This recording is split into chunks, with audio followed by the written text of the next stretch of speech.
Hello everyone and welcome back to SAFC Fan TV. After Sunderland had a 1-0 away win at Bristol Rovers last Saturday, we now welcome Oxford to the Stadium Light for a 3 p.m. kickoff this Good Friday. And joining me to watch the game, first and foremost, is Dino Elgar. Dino, how's your first week at your new job been? That's been canny. I loved every second of it. To be fair, I'm happy. I'm happy all round. To be fair, mate, I'm smiling all the time. You're freaking us out when you're happy. This is not the same dimension. I'm sorry. I'm not convinced. Yes. The motivational speaking, isn't it, Dino? Just something like that. Yeah, it is, mate. Motivational speaking. That's me. That's me in a nutshell. And in the bottom left there, with his recently improved internet, which of course is all down to the super chat we were able to fund and improve the services, is Michael Bowers. Michael, how are you doing? I'm doing all right, Mr. Dodds. I didn't quite know if we were going with that name or a different name that we had for you off air, but we'll not repeat that. I want to ask Dino a question, actually, before you go any further. Dino, you got your motivational speech. What's your motivational speech to the Sunderland lads right now? You better win the game. Put that. You better win it. By the way, Michael, are your dogs going ballistic? Because I can hear them proper barking like. Yeah, they tend to. Hang on. Dino, that motivational speech was something about that Howard Wilkinson would say. Anyway, in the bottom right, we've got another Jack joining us today for pre-match and half-time. Jack Shields. Jack, how are you getting on? Afternoon, boys. How's it going? Very good, very good. We're going to get into, before we get into the lineup, we thought we'd do something a little bit different, seeing as it's Easter weekend and Good Friday. We've all got plenty of stories of football over the Easter weekend. Unfortunately, Dino decided he wouldn't contribute, but we've all got one ourselves. And we're going to go to Michael first. Michael, you're going to tell the story of when Sunderland beat Doncaster 2-0, aren't you? Yes. I remember it was Good Friday 2 years ago under Jack Ross. And it was if I remember right, I think it was an evening kickoff. Yes, it was. I remember I was in the pub. I was in the pub in Sloan's sports bar in Sunderland, and I think I've made a habit out of going there almost every match. I was watching Burton against Portsmouth because it was on TV. Remember, it was ladies. If you want a place to find Michael, Sloan's pretty much. Or if you want a place to avoid, like the life depends on it, then yes. Anyway, watching them Burton Portsmouth in Sloan's. Walk into the ground. It's like a sort of nice tradition when you meet in the pub. You meet with your mates. We've all got them. Walk to the ground with a mix of Sunderland fans. Match them. Oh, bless you! But still, when we got to the ground, it was just as I was really nervous because I just remember that was the time when we'd lost 5-4 to Coventry, and I just thought, oh no, I can't be bothered to face Doncaster because they were like in the top 6 at the time. Went 1-0 up in the first 6-7 minutes. I think Lewis Morgan scored. And then Big Charlie Wyke got a goal. I think it was just after half an hour we were 2-0 up. The rest of the game was pretty much a non-event, but that was one of the best atmospheres I think we had that season, even though we only had probably about up at 20,000 in there. Still incredible. It's just a shame that we bottled the automatic promotion places from there, but there you go. Yeah, we had 4 games remaining after that. It was Peterborough away the following Monday, Portsmouth at home, then the Saturday after Fleetwood away, and then Southend. 1-0. Yeah, Fleetwood away. Remember when that awful Captain Pugwash goal music? Actually, to be fair, I'm gonna have an unpopular opinion. I didn't mind that. I thought it was funny that it just annoyed everybody else. Michael, I can see how other people didn't like it. Michael, you know that button that says leave? Would you mind? Oh, sure. Do you want us to go on? Yes. Anyway, Jack, you also decided you contribute, unlike Dino. Have you got a story from an Easter weekend you'd like to share? Yes, Roy Keane, 2007, championship promotion season. We started off badly, but by the turn of the year, we're absolutely mortal. If anyone remembers, we signed Carlos Edwards, Johnny Evans, Danny Simpson, and Stern John, I think, and we'd just fly up the league. I think we're 11th at Christmas that season, and we actually obviously ended up winning the league. But I remember Easter period, we played Wolves and Southampton. Now, Wolves and Southampton were 2 pretty decent teams at the time. I think we were both in the playoffs, round about where we were at the time. And it was meant to be like the make or break weekend. And I think we played Wolves first. I think it was on the Saturday, actually. Beat them 2-1. Mick McCarthy was the ex-Sunderland manager. So there was a bit of there was Wolves manager, obviously. There was the Sunderland manager before Roy Keane. So there was a bit of a hoo-ha between him and Keane at the time. But we beat them 2-1. And then we went to Southampton on the Easter Monday. It was a pretty critical game, really. But I think we took about 2,500 down, which superb again from Sunderland fans.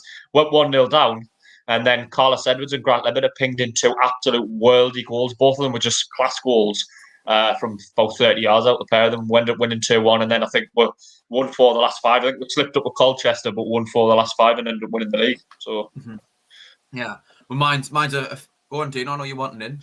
Well, with you saying me not contributing, to be fair, every day is the same to me. You know, I'm Mr. Negative. Like, I don't see the Good Friday as a different kind of game. I see it's the Boxing Day games I remember, not the Good Friday games. For me, Good Friday is just another day. So that's why I don't really remember any Good Friday. So do you remember losing 3-1 at home to Hull on Boxing Day like 7 years ago? Not particularly, but I remember we were winning against Bradford and stuff. So, yeah. Before I share mine, I'm just going to quickly go on to the live chat, of course. Just as a reminder, we are live. If you would like to contribute via the live chat, of course, we have activated the super chat. If you would wish to donate anything, a massive thank you to everyone who has already. It's already gone improving the channel. Michael's internet being one example already, but it is still free to comment if you wish, and we will read out as many of those comments as we can. Already on there is Edwin Pritchard, John Small, Brian Halliday, Steve M73, Frank Mutraman 3, SAFC Dave 17, Cameron Lauder, Mark Taylor, Mandy Gray, Ben Rowland, Leighton Jordan, Dino's mate, Clarkey, Conrad Lee, and Manuel de la Torre. I'm gonna go on. Frankie Dettori. Is Frankie Dettori watching us live? Dino, you wanting in? Well, Jack just said something there. Did that? Not you. It sounded like you said Frankie Dettori. Oh, another jockey. Manuel de la Torre is what it said. Tuning in from Mexico. Wasn't even funny. Yeah. It's definitely not the worst name Jack's had to read out on air. So you're all right. Yeah, we'll put it that way.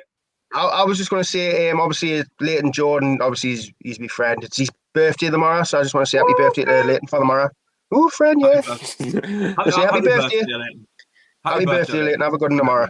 Happy birthday, mate. Happy birthday. And I'm going to quickly go through my story. I've chosen when Sunderland beat Derby 4-1 on Good Friday a few years ago. I went down in the car. I think it was the morning of the game, chatting to the hotel. Went out to a few pubs in the Derby, of course.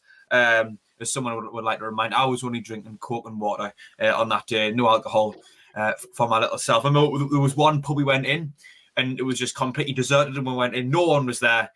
We'd been in for 5, 10, 15 minutes, and then at the time of leaving, looked as if basically the Derby version of the Green Street Elite had turned up, and with the Stone Island jackets on and such that. We got outside, there was loads of police fans, but we went to the game. And Derby, actually, with a team that finished in the playoff final that day, and obviously we finished bottom of the championship. I think we were all kind of expecting us to get absolutely thumped, really. And I mean, I would have bitten your hand off at a draw, really, away there. But it was at 7:45 kick-off, and I think it was 10 minutes into the game. We had a corner, got headed away, felt at George Honeyman, who had a deflected shot. I think it hit off Richard Keogh, wrong foot at the keeper, and that got us off to a really surprising good start. A few minutes later, Richard Keogh misplaces a pass, and Ashley Fletcher, doing something useful for once, latched on to ran towards goal. It was a really well taken finish. I remember thinking, could you not done that for the last kind of 10 games or so, however long he'd been in the team? Half time's approaching, and the Bradley Johnson swung in a ball from the left hand side. It was Andreas Weimann headed it down, and Matteo Vidra just absolutely lashed it in. I know League Camp was really prone to a howler on his time at Sunderland, but it's fair to say there was absolutely nothing he could have done about that one as it flew into the back of the net. And then the second half came out, where I remember at half time, the Concourse just didn't shut up singing the Don't Take Me Home song from minute 1 to minute 15 at half time. That echoed through the Concourse. Second half came out, and we ended up. It was Gooch won us a penalty. McGeady scored, and then O'Shea, of all people, ended up scoring from there. Remember, got absolutely soaking on the way back to the hotel in the night time. But I just remember that game is one of them where we were all expecting us to just get absolutely thumped by a really good Derby side. But it didn't go that way, and we actually managed to get away with a 4-1 win, and it was one of the very few highlights of that season. Yes, Dino? Yeah, so Dino, in the pub you went in, did they have a nice kids play area for you to play in while your other friends had a drink and that? Because you were only a child back then, weren't you? When that happened, I'm only a child now, according to some. Well, no, now you're a full-grown man now. Exactly. Well, I don't know if man's the right word. Anyway, just very quickly, 99 people watching, 13 likes if you haven't already. Please do press the thumbs up button. You might have to close the live chat if you're watching on a mobile device. Please subscribe to the channel if you haven't already, as well. We do this for every game as well as other shows. And we've got a super chat. Massive thank you to Colin Major, who's donated £5. No message from Colin, but massive thank you for the donation, mate. I'm sure it'll go towards something. Have we got any ideas for what that can go towards? We've improved Michael's internet now. I don't know. Maybe to get a passport for Jack so he doesn't get ID'd when he wants alcohol. Oh, Michael, I've already got my provisional driving license for that one. Oh, well, then there you go. Well, that's it. You sorted then, aren't you? We'll get you some disco lights, Jack. Get you some disco lights. We could hire someone to come and make your bed because you seem to have a problem with that. 28 years of age. I've already got somebody to make me bed. He just hasn't done it today for some reason. I don't know why. Can you give us a flash of the bed? Is it made today? I've not long got up, mate. Remember, I was on night shift last night, so I literally got out of bed and come on here. Fair enough. Lazy. So did your dad come in and cream pie you in the face to wake you up? Well, no, but if we win today, there's a potential he will pies in the face because wasn't that the bet, apparently? That every time we win, I get pied in the face. So, it's going to be it's going to be an edgy one today for me. It's going to be an edgy one today for me. Yes, exactly. You're going to be on the edge of your seat, so to speak. Hopefully the game has us on the edge of our seats. In fact, no, hopefully it doesn't when we win very easily. But Dino, have you got the opposition lined up as is tradition? I certainly do, mate. Right, so in goal is Stevens. On the left is Hansen. In the centre of the defence is Atkinson and Moore. On the right is Ford. I think they're playing a 4-3-3. So on the left side of the midfield is Sykes. In the middle is Brannigan. And on the right is Henry.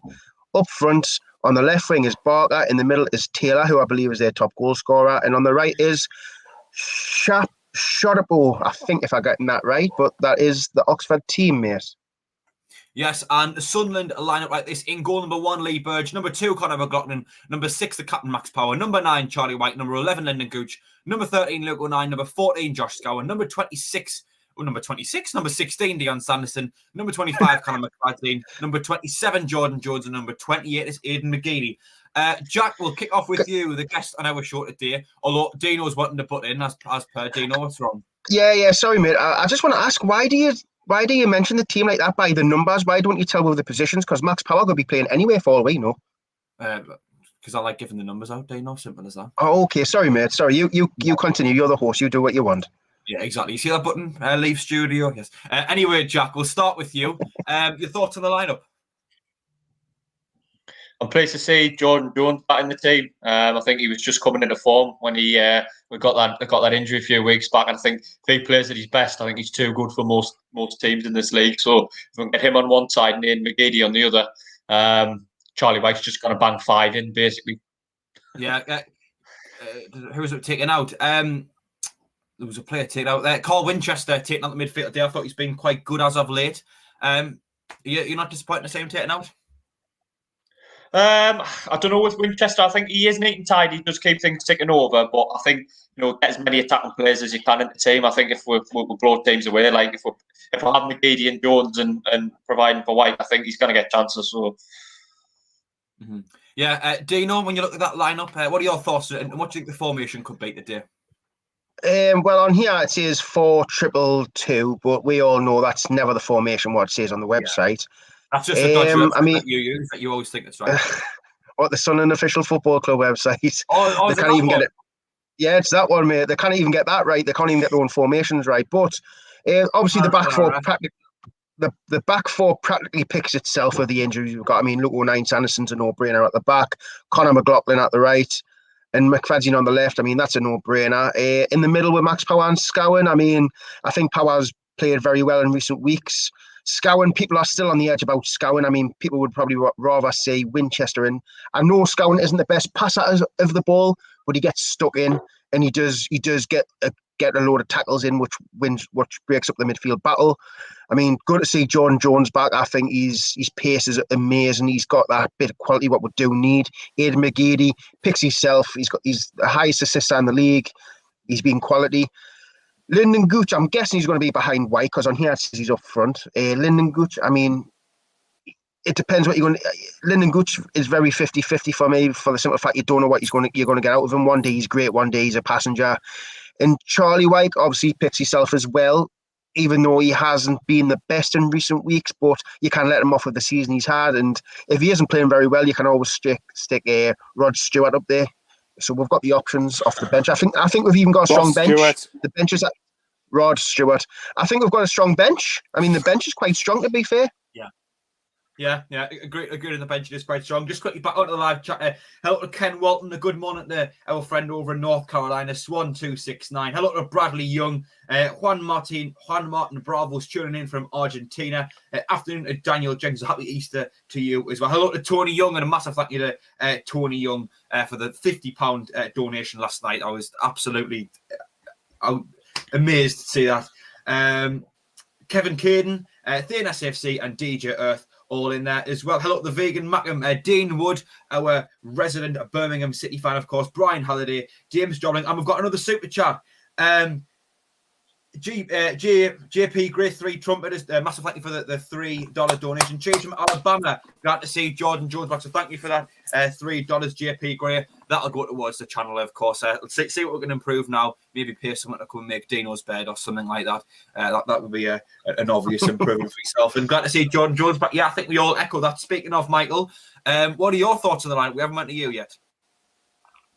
I like the fact that Jordan Jones is starting. I think that we need players like that in games like this.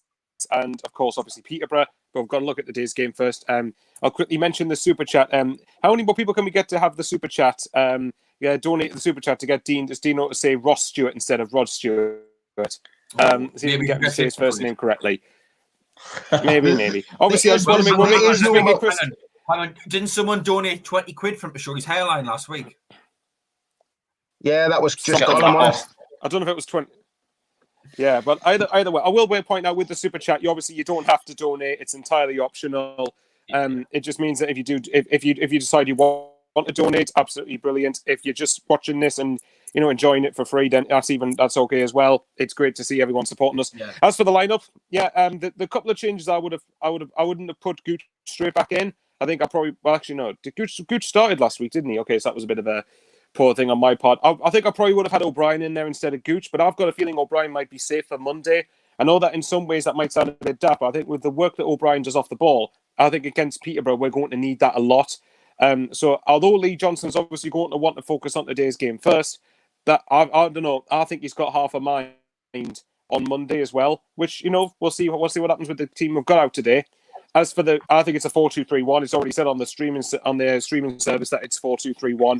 And that's the formation I would assume it is. Power dropping into midfield with Josh Scowen. So if that's the case, fair enough. Let's just get the bit. Like I said, I'm not really bothered what team it is as long as it gets the business done at the end of the day. Yeah, just to look at the bench, mate, of course, Chris Maguire, Aidan O'Brien, Jack Diamond and Ross Stewart are all on there. Some good options to come off the bench if we're struggling towards the end. Well, exactly. Well, I've said many times that we're now entering what is going to be a very hectic month in terms of fixtures because we've got 8 fixtures in April alone. So we're going to need as many options as we can to try and keep things fresh and to try and keep and obviously for players who aren't starting, like Chris Maguire, try and keep his fitness up. So, it could be there's going to be games where it's going to be tight in the first hour, and then maybe the options coming off the bench will make the difference.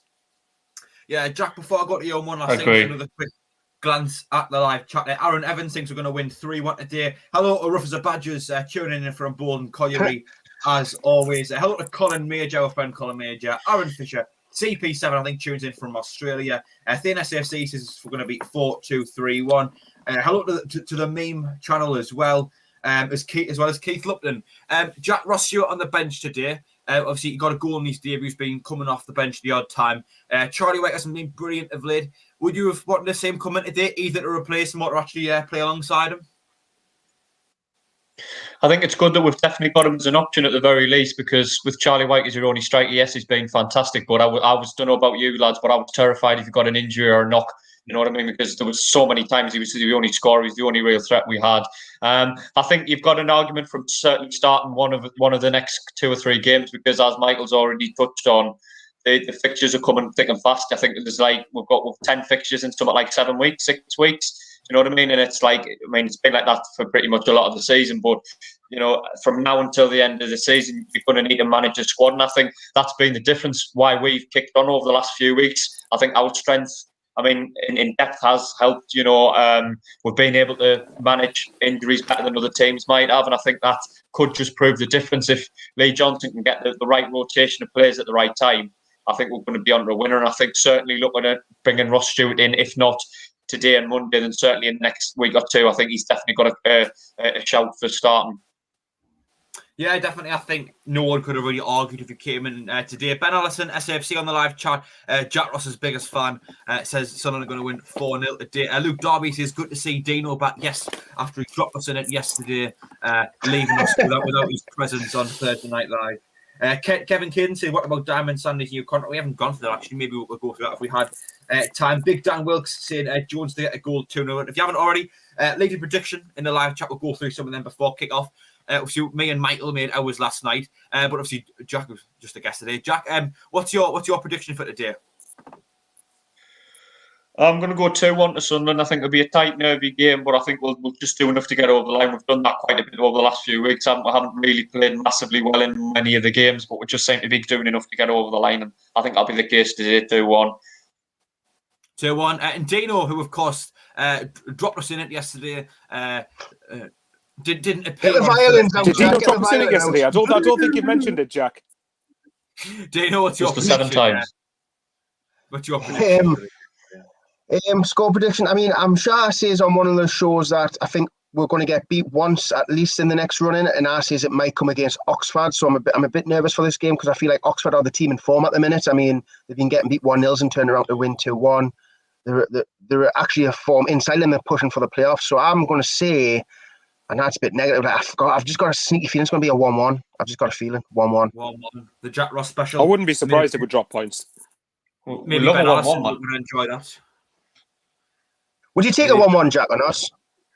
Today, provided we beat Peterborough, yeah, I probably would, because I said last night I would take 4 points across these next 2 games, because it's not going to be easy. So I would take a 1-1, provided we were to go and beat Peterborough. See you wanting Jack, I wasn't talking to you. I was talking to you about Jack. See, you're just jumping in again. I was talking to you about Jack. Well, come on, man. You're going to refer to me as something else. I would take 4 points, but if we get 3 today, I want 6. It's one of them. Like if we win today, I won't be like I want another win. You know what I mean? It's one of them. Yeah. So would you take a point? Would you take a point today then, Jack? Or is that a no-go for you? If we can guarantee us winning on Monday, I'd take a point today. Yeah, but it's one of those. And I think we agree with. You can't guarantee we're going to win Monday, so I'm just talking about the day. So regardless of Monday hasn't happened yet. So today. No, well, in that. What you should say is ask us in an hour, depending on how the game's going. It's Oxford at home. Do you know what I mean? Like, go for it. Yeah. So you'd be disappointed then if we got a draw. You'd be disappointed in a way. That's what you're saying. I think we'll put pressure on Monday's game. If we only got a draw today, I think I'll be a bit, because if we get a draw today, I think we're more likely to get beat on Monday. 1 point out of 6 would be disastrous. Like, right. No, I think that makes sense. We haven't answered the question, to be fair, but it's a difficult one. You have. I do understand. Yeah, I know what you're saying. No, I think it's a fair point that if we, the pressure is mounting, and we don't have that same confidence going in if we don't actually beat Oxford. Jackie, you wanting of the 2 games? Of the 2 games, what I'm trying to say is, of the 2 games, I think this is the one which should be definitely going all out. I mean, Peterborough away, I think that's they're in form at home. That I'm more willing to take a point there. But today, if we need to be going for it, you know what I mean? Because I think we're more likely to drop points on Monday. Yeah, Jack. On that note, thanks for joining us. You've been a great guest. You've come back on a half time to get your thoughts. But yeah, thanks for coming, Jack. No worries. Yeah, cheers, Jack. Yeah, just quickly back onto the live chat. Kevin Caden on about Diamond's your contract. If we can, we can quickly go through it. I guess we can. Keaton Nicholson says a tight 1-0 victory. Thierry Neverstein says Sunderland till I die. Hello to Forever Football PUFC. They're playing Fleetwood away today. I wish you the best of luck, but in all honesty, Portsmouth picking up any points isn't really good for us. Hello to Casey Cameron Jude. Friend of the show, of course, and Dean Wood, our good friend from Birmingham, our resident Birmingham City fan. Ian Donaldson said, "How are Fleetwood?" Yes, hopefully Simon Grayson can do us a favour on that one. Yes, I've got who are crew playing, Michael. You always know these things. Hull. Hull. Well, yes, of course. Come on, crew, of course. Michael, I'm sure you have plenty of little statistics you can throw at us. But in the meantime, Dino, I'm going to quickly go to you. Jack Diamond signed a contract until 2024. You pleased about that? Yeah, I'm pleased because we're actually keeping hold of players instead of letting them go. I mean, yeah, it's good enough saying, "Oh, Diamond might not be good enough," blah blah blah. But you'd rather get him on a contract, and then if he isn't good enough, you can sell him instead of letting him go for free. Because at the end of the day, how many players have we let go for free and lost money out on? I mean, it's. I mean, look at Maja. We could have made a good couple of million on him, and we ended up getting pennies for him. So it's good in a way for the fact that we're tying down young players because Jack Diamond still has time to improve. But if he isn't good enough, you can offload him for a little bit of money for the club. So yeah, it's all positives. I just want to see more contracts done. I want to see Luke O'Nine's done, Charlie White's done. There's many other players who needs to be done. So hopefully that comes in the next week or two. Yeah, Brian Holiday, it says Simon Grayson's son is on the bench for Oxford, apparently. Aaron Evanson, 3-0, 3-1 win up the boys. In the case of Cameron Jude, apparently they are playing Leeds tomorrow, Casey's hometown team in Sheffield United. Michael, are you pleased to see Jack Diamond renew his contract? I think he's been a decent player. He's still got a lot of way to go, but it does show some good ambition. Yeah, definitely. I think it just shows that we're being proactive for a change instead of letting the player's contract run down. And like Dino said, if you say we stay in League One, he's probably sorry, the dogs are going off again. But if we're staying in League One, then he's going to be a useful squad option. If we get promoted to the Championship, at this stage in his career, is he good enough for that league? I would say no, but he could be in the future. But at the minute, I'd say no. And in which case, let him go out on loan. He's on is it a 3-year contract he's on now till 2024? Till 2024. Yeah, okay, so, yeah. I thought so. So in that sense, yeah, it's a good thing. I think if we get promoted, I think he'll go out on loan to a League One team next season. It's good that that's been done, but like it's been mentioned already, get O'Nine's done, Charlie White's done, get Denver Hume's done. For me, I'd give Jordan Willis at least a 1-year contract. I don't know, but go on, Dino. I can see you're wanting in there. Dino, I think this who's contract to renew or not is an entire different debate in its own. We'll probably end up devoting an entire Thursday or Sunday night live to it. But yes, Dino. Oh, could do. You never know. Yeah, I just want to say, I think Michael Bowers' internet's been an absolute champion. Like, I can't believe how improved it is, and he's in his bedroom as well, so he's not downstairs. I mean, how's that happened? He can even afford orange juice now. I mean, yeah, orange juice, good old squash. Forget the booze. But how is it that good now? I don't know how it's so good now. What extender? What extender? I don't know about an extender. Oh, Michael, giving us a there you go. It's this one. There. Did you buy it, Michael? Advertising team. No, the Super Chat did. Oh, did it? So the Super Chat paid for that? Yeah, the Super Chat paid for basically money from the Super Chat paid for that. I've hooked it to a plug in the hallway outside my room, so that's it. We're sorted. Yeah, well, so we shouldn't have those little awkward silences today when one of us asks Michael a question and there's that kind of 10 seconds we're all kind of going, oh yeah, and then how Michael, hurry up. But then as soon as he does answer, the time period for the question's up and we're back in place. So hopefully that should all be stopped today. Mark Connor says 2-0 to the lads. Hello to Brian Holiday, who says Joe Grayson on the lads. Dean Woodson, Charlie White deserves a crack in the Championship. I think that's probably off the back of our conversation last night that we had as to whether Charlie White could cut in the Championship. The Glenn Meister says, hello, I support Newcastle. Well, welcome to the stream. We hope you enjoy it. And Tony Lee says, all right, lads, the Premier commentary team. Well, you've got a bit of a different nickname for us normally, Tony Lee. So thank you for that. You're the ones not particularly kind. Yeah, but we'll take that nickname. That one's all right. Yes, Ray Mitchell as well. Geordie Ray checking in from Spalding. How are the lads? Jeeves saying, where can I watch? We watch the game on SAFC.com. You can buy the stream pass on there. Frankie Chimer 3 says, hi lads, 2-0. Yes, if anyone wants to get their score predictions in on the live chat, we'll quickly read them out. But I think the players are on the way out. Who's going to be doing commentary first? Michael did. I'll start if you want. Yes, I'll start if you want. Mr. Michael Bowers. Okay. Michael, in fact, if you want to take the commentary already, throw some of your statistics at us. Go ahead. Okay. Well, I didn't write as much down, but I will say that the before the last two meetings between Sunderland and Oxford, which was at the Kassam, where Sunderland won 2-0 earlier in the season, if you remember, and we won 1-0 last season. I think Dino went down to that game actually. So did Jack, I believe, as well. For Oxford, fair enough. But I've only been to Oxford when we played them in the cup on the night term. All right. Yeah, well, hang on. Was that the 1-1 draw to Phil Parkinson in the cup where we lost on penalties? Yes, it was. Yeah, I thought so. So anyway, well, before the last two meetings, anyway, every meeting between Sunderland and Oxford since we've been into League One has been 1-1 draws. So we've got the better of them recently, but obviously not underestimating them today. They're going to be a tough side. They're 9th in League One currently. Although I think they might have gone a bit lower because I think Charlton beat Donny in the early kickoff, so they might be 10th now, actually. But either way, they're only 2 or 3 points off the top 6, so let's make no mistake, it's not going to be a walk in the park.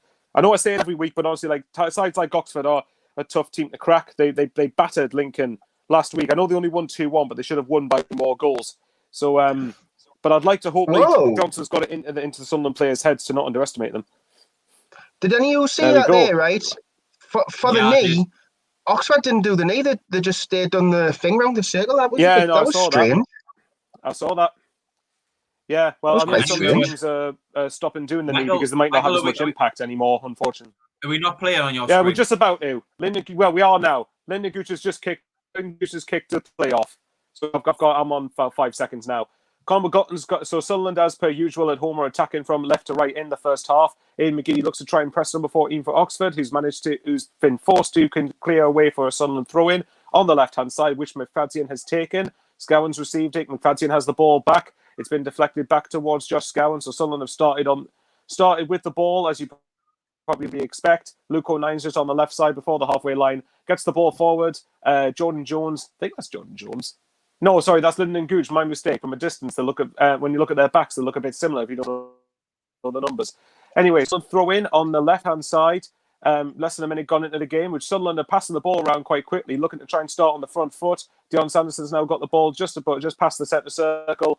Oxford have managed to intercept a forward pass from Sanderson, and now they themselves have possession. And I think I think Max Powers just conceded a free kick on the right-hand side. So there's no point asking what you think. It's only been a minute. Sunderland have had the ball. No, it's a throw-in by the looks of it. Can't quite tell. Is it a throw-in or free kick? Number 20 for Oxford's just standing over this. Nope, it's a free kick. Okay, then. Number 20, can't quite tell who that is. I'm sure Dino can correct us on this. Hansen, mate. I think that's Hansen, aren't you? Right, can I just quickly say that Ipswich Town have taken the lead at 1-0 at home at Bristol Rovers already. Not great for Charlie, is it? They don't get their act together, they're going to be in League 2 next season. Anyway, Oxford have took the free kick forward. It's going towards the left-hand side. They've got it not far off the penalty box, but Sunderland have won. Jordan Jones has won the ball back.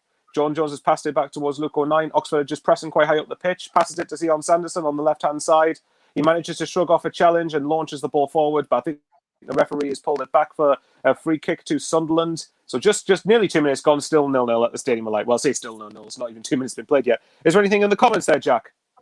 Yeah, Luke Darby says, I'm glad my money has been well spent. Bowers is a legend. Jim Dixon, 200 the lads. And Daniel Jackson well saying, rest in peace to Claude of Arsenal Fan TV. Yeah, definitely. Rest in peace to everyone from SAFC Fan TV to Claude.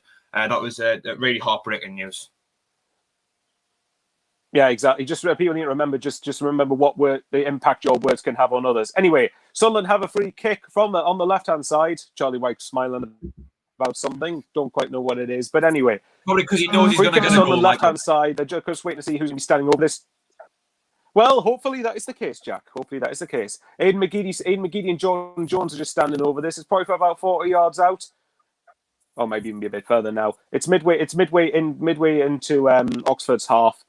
So here we go. Yep, Jordan Jones is running to wide of the penalty spot. Aidan McGeady's took it. He's drilled it wide to Jordan Jones on the left-hand side, looking to take his man on. He's passed it back towards Aidan McGeady, who's receiving the ball. He's going to try and take his man on. Is he going to try a longer shot? He's managed to keep hold of the ball. Challenges from Oxford. Jordan Jones side. He's put the ball. It's easily dealt with by Oxford. And mid-pressure from Conor McLaughlin. They've cleared it back to England's half. Lee Burgess going to collect it, and Luke is just ahead of him. Luke O'Nine pass it to Josh Scowen. Dion Sanderson's come back into the centre of defence here. Josh Scowen on the ball. He's just gone past the halfway line. He's in the centre circle. He's going towards the left-hand side. He's passed it to Aidan McGeady. Touch let him down a little bit. Those do indeed win the ball back. Trying to hunt in packs here, though. But they haven't managed to quite dispossess Oxford. And Oxford are running forward themselves. Number 31 for Oxford. Number 30 for Oxford is Brandon Barker. Fellow Rangers loanee. Because obviously Jordan Jones signed for Sunderland. He went to Oxford in January. but thankfully Sunderland dealt with it only as far as a throw-in for Oxford. I guess I can ask either of you what your thoughts are on the game, even though it's nearly 4 minutes gone. Not a lot, really. Just same old, innit? Both teams just try to get a foothold in the game. Yeah, pretty much. Right, Oxford have got a throw-in left-hand side. I believe it's a throw-in. Yeah, number 20. He took a long ball forward. Here's the Roy Delap forward style throw-in again. Sunderland have dealt with it. Lyndon Gooch has cleared it. He hasn't quite managed to get Oxford back in possession on the right hand. Fine. Michael Bauer style throw-in. Ball forward again. The Oxford and Callum McFadzean has conceded a throw-in on Oxford's right, our left-hand side. So it's 4 minutes for me, 4 minutes 36 seconds gone. Still 0-0. Oxford the ball our left-hand side again. They've won a throw-in off Aidan McGeady. So it's a throw-in, I think it's like the third throw-in in about 20 seconds to Oxford here. See who's standing over this. The camera's just focusing on Aidan McGeady at the moment. There we go. Are we going to see another Rory Delap style throw-in here? Yes, we are. Ball goes into the box. Matty Taylor, their number 9, was up against Luke O'Nien, and I think we have conceded a corner. Oxford United have a corner in the 5th minute from their right, our left-hand side. Callum McFadzean looks like he's the one who's conceded. It looks a bit bemused by it. Let's have a look at it again. Okay, I think he felt that he was fouled in the build-up to it, but nevertheless, we've got to deal with it. Oxford just getting ready to stand over this. Apologies that you can probably hear the 2 dogs going a bit ballistic in the background. That'll be me if we concede here. Anyway, Oxford standing over it. It's a packed penalty area. The ball comes into the box and it's been headed out by Sir Charlie Wyke. And, there we go. Lyndon Gooch is trying to press Oxford. That's it, Sunderland are forcing Oxford back to the goalkeeper, who manages, and he's going to clear it. Lyndon Gooch was hot and he's gone back towards Luke O'Nien, who was up against Matty Taylor. Now Callum McFadzean on left side has it again. Assess the options again. Luke O'Nien's now received it. Back to Callum McFadzean left-hand side, who switches it across the pitch towards Dion Sanderson, and then passes it again to Conor McLaughlin. So now on Sunderland's right-hand side. Ball forward again. Is that going to find Jordan Jones? Doesn't quite look like it. Oh, hang on. It looks like it is going to find Jordan Jones. Jordan Jones on the right-hand side. Not far off the corner flag. He's going to take his man on. Tries to put a ball into the box, and it's deflected for a Sunderland corner. Just gone 6 minutes. Michael, anything in the comment there quickly, Jack, before the corner's taken? Portsmouth have taken the lead 1-0 at Huck and Watched. It was Williams with the goal. Quickly back to the chat. Hello to Lucifer Romero Carlo. Regards from Netherlands. Hello to you. Hello to Tony Lee, who's put a few daft quid on Sunderland winning 3-2. White with the first goal score 150-1. Well, we'll see how that goes. Jimmy Stokes in it's 4-2 again. And Peter Sanderson saying, can Hull please lose? Michael? And Peterborough as well. Aidan McGeady has put a drill ball across to the side, and he tried to go on, and Oxford have cleared the set piece as far as Callum McFadzean. Lyndon Gooch on the right-hand side now. Max Power's just in front of him. He's received the ball. He's going to put another ball into the box. That was a pretty poor one, although to be fair, there was hardly one to aim for. It's now cleared as Dion Sanders. Here's the head tennis that we're going to... Another installment of head tennis over and over again. It's just a head tennis battle towards the middle of the pitch. Yeah, we're full of the cliches today, lads. Full of the cliches. And the head tennis has ended in an Oxford throw-in. Yeah, the head tennis battle has culminated in an Oxford United throw-in. Sorry, Jack, quickly go again with the comments. Yes, Anthropos as well saying, get up, glad to see Dino's awake. Hello to Benno as well, tuning in from Australia. Hope it's 3-1 to Sunderland, he says. Pete Nestello, hello to you as well. Kieran Smith is an Oxford fan. Welcome to the stream. Hope you lose today, but hope you enjoy the stream regardless. And morning to Justin Rico. Morning to Chris Smith as well, tuning in from Canada as always. And Aaron Evans saying, drop a like for the lads if you haven't already. Go and do it. And hello to Marianne Carter as well, as always, tuning in from Boston, Massachusetts. Although I would please urge you to move location, Marianne. It's getting a bit difficult to say Massachusetts. Yeah, quite a few people are struggling to say Massachusetts. Anyway, speaking of longer names, we've got McFadzean on the ball. Back to Luke O'Nien. Oxford are just pressing in Sunderland's half at the minute. They're just forcing Sunderland to press around their back four. Cam McFadzean clears it towards the centre of the pitch there. And I think Gus Scowen's going to win the possession there. He's won Sunderland a throw-in just before the halfway line. Gives the ball to Callum McFadzean as he gets back onto the pitch. Aidan McGeady's ahead of McFadzean, so is Josh Scowen. Max Powers in the centre. Just looking to see who McFadzean is going to try and do another Michael Bauer style throw. Or is he going to do a short throw in? Just waiting for it. There we go. Lyndon Gooch has come deep to receive the ball. McFadzean's got it. He's now been forced to pass back to Luke O'Nien, who in turn passes it back to Burge, who's going to pass back to Sanderson, just in front of Sunderland's penalty area. John Sanderson manages to outturn number 10 for Oxford, and amidst pressure, he's passed it back to Max Power, and has passed it down the field towards Conor McLaughlin on the right-hand side. We're going to keep hold of the ball, lads. Jordan Jones has now got the ball. His man running forward towards the penalty box, and amidst a challenge from number 10 for Oxford, he's won Sunderland a free kick from the right, our right, Oxford left-hand side. Dino, I haven't come to you in a while. What do you think on the first 9 minutes or so? There's nothing really happened. I mean, I feel like we've had most of the ball. Our danger side, it looks like Jordan Jones has been very dangerous. He's cut in a couple of times. He's been fouled. But so far, I feel like it's just we're kind of doing all right. I feel like we just need to get our first shot on target. We need to create our first chance. So back to you, Michael. Okay, then. Thank you very much. Jordan Jones is standing over the free kick this time, and Aidan McGeady looks like he's going to walk away from it. Or is this a training ground routine that they're going with? Aidan McGeady was just running towards the right wing. Jones has put the ball into the box. It hasn't quite managed to reach anyone in the Sunderland shirt, though, and Oxford could potentially break here. It's down the left-hand side. Number 25 for Oxford, who looks like he's got a bit of pace about him. Jordan Jones has managed to keep up with him and concede a throw-in to Oxford on the left side. What would you say your opening minutes? Or was it pretty much similar to Dino, just trying to figure each other out with them? Yeah, both teams trying to get a bit of a foothold in the game. I think we've probably had maybe slightly more of the ball, but I think we're probably clutching at straws there. Just want to say hello to, well, I had a comment. Anyway, Michael, the back and play, aren't we? Yeah, that's fine. We're just about. Hansen's about to take the throw in. Yep, he's took it down towards the left hand side, and it's out for another throw in because Dion Sanderson got in front of Matty Taylor.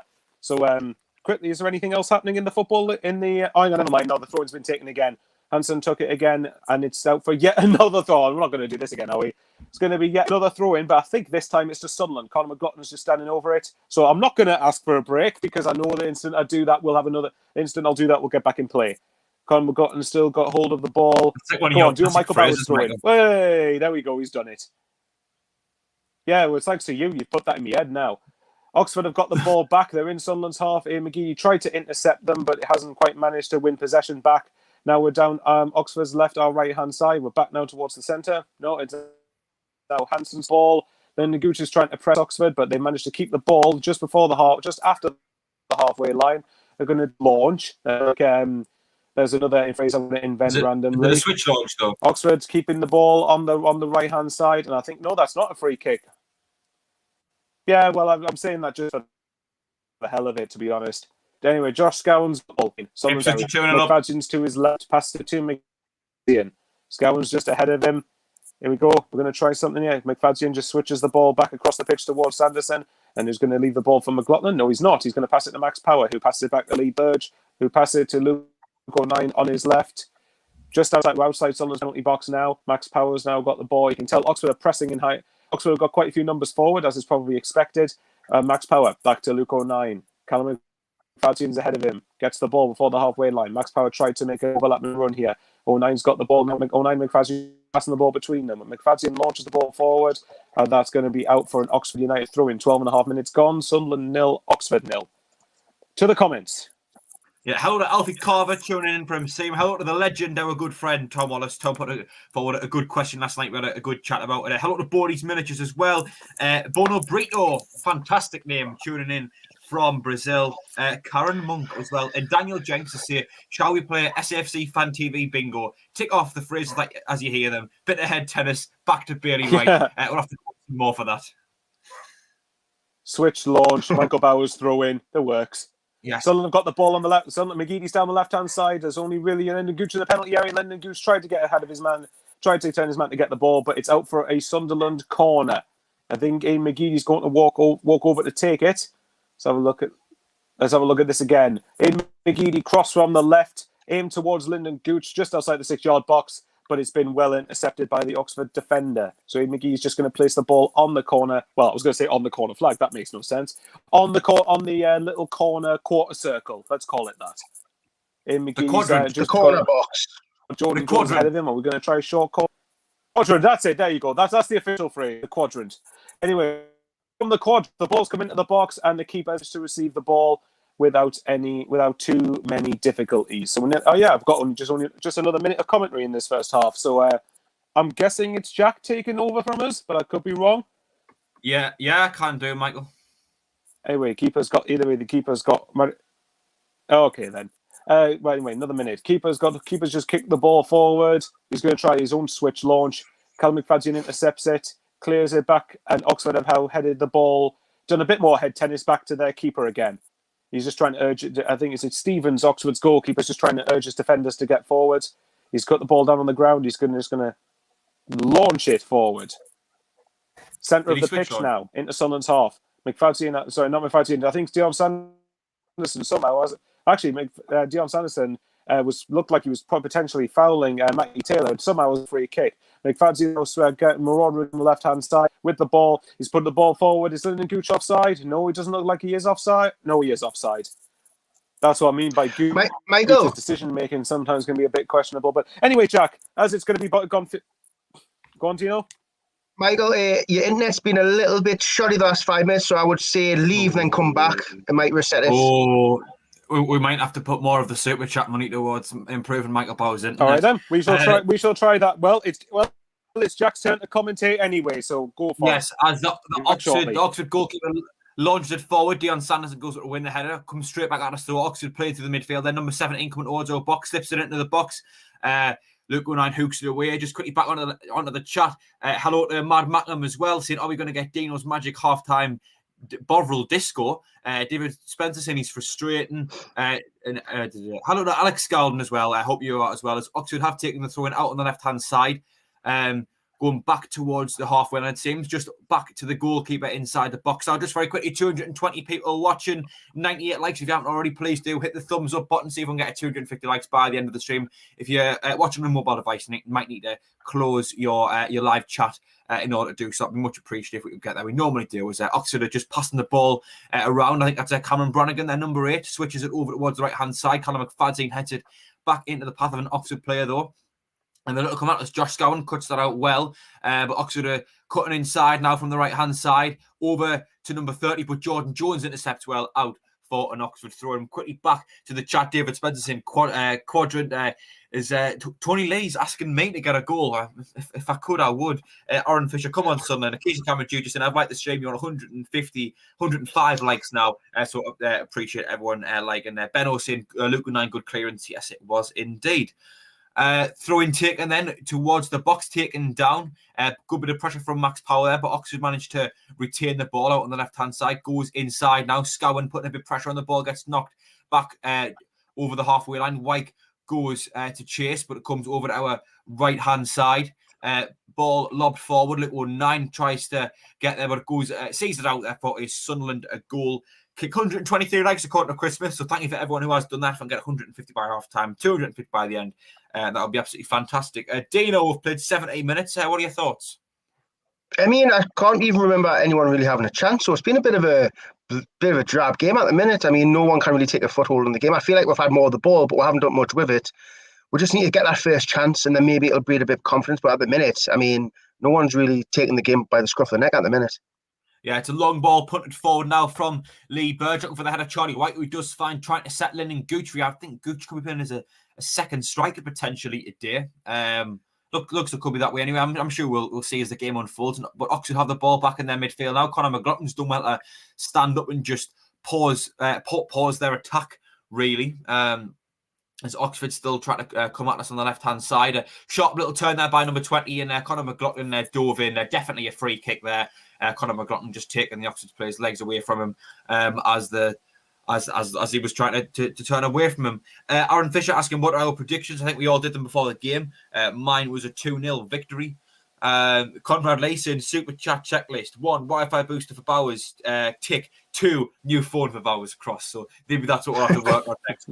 Maybe we should just get a new house for him as well. Anything else you would like, Michael? Well, I don't know. Maybe a nice mansion would be all right.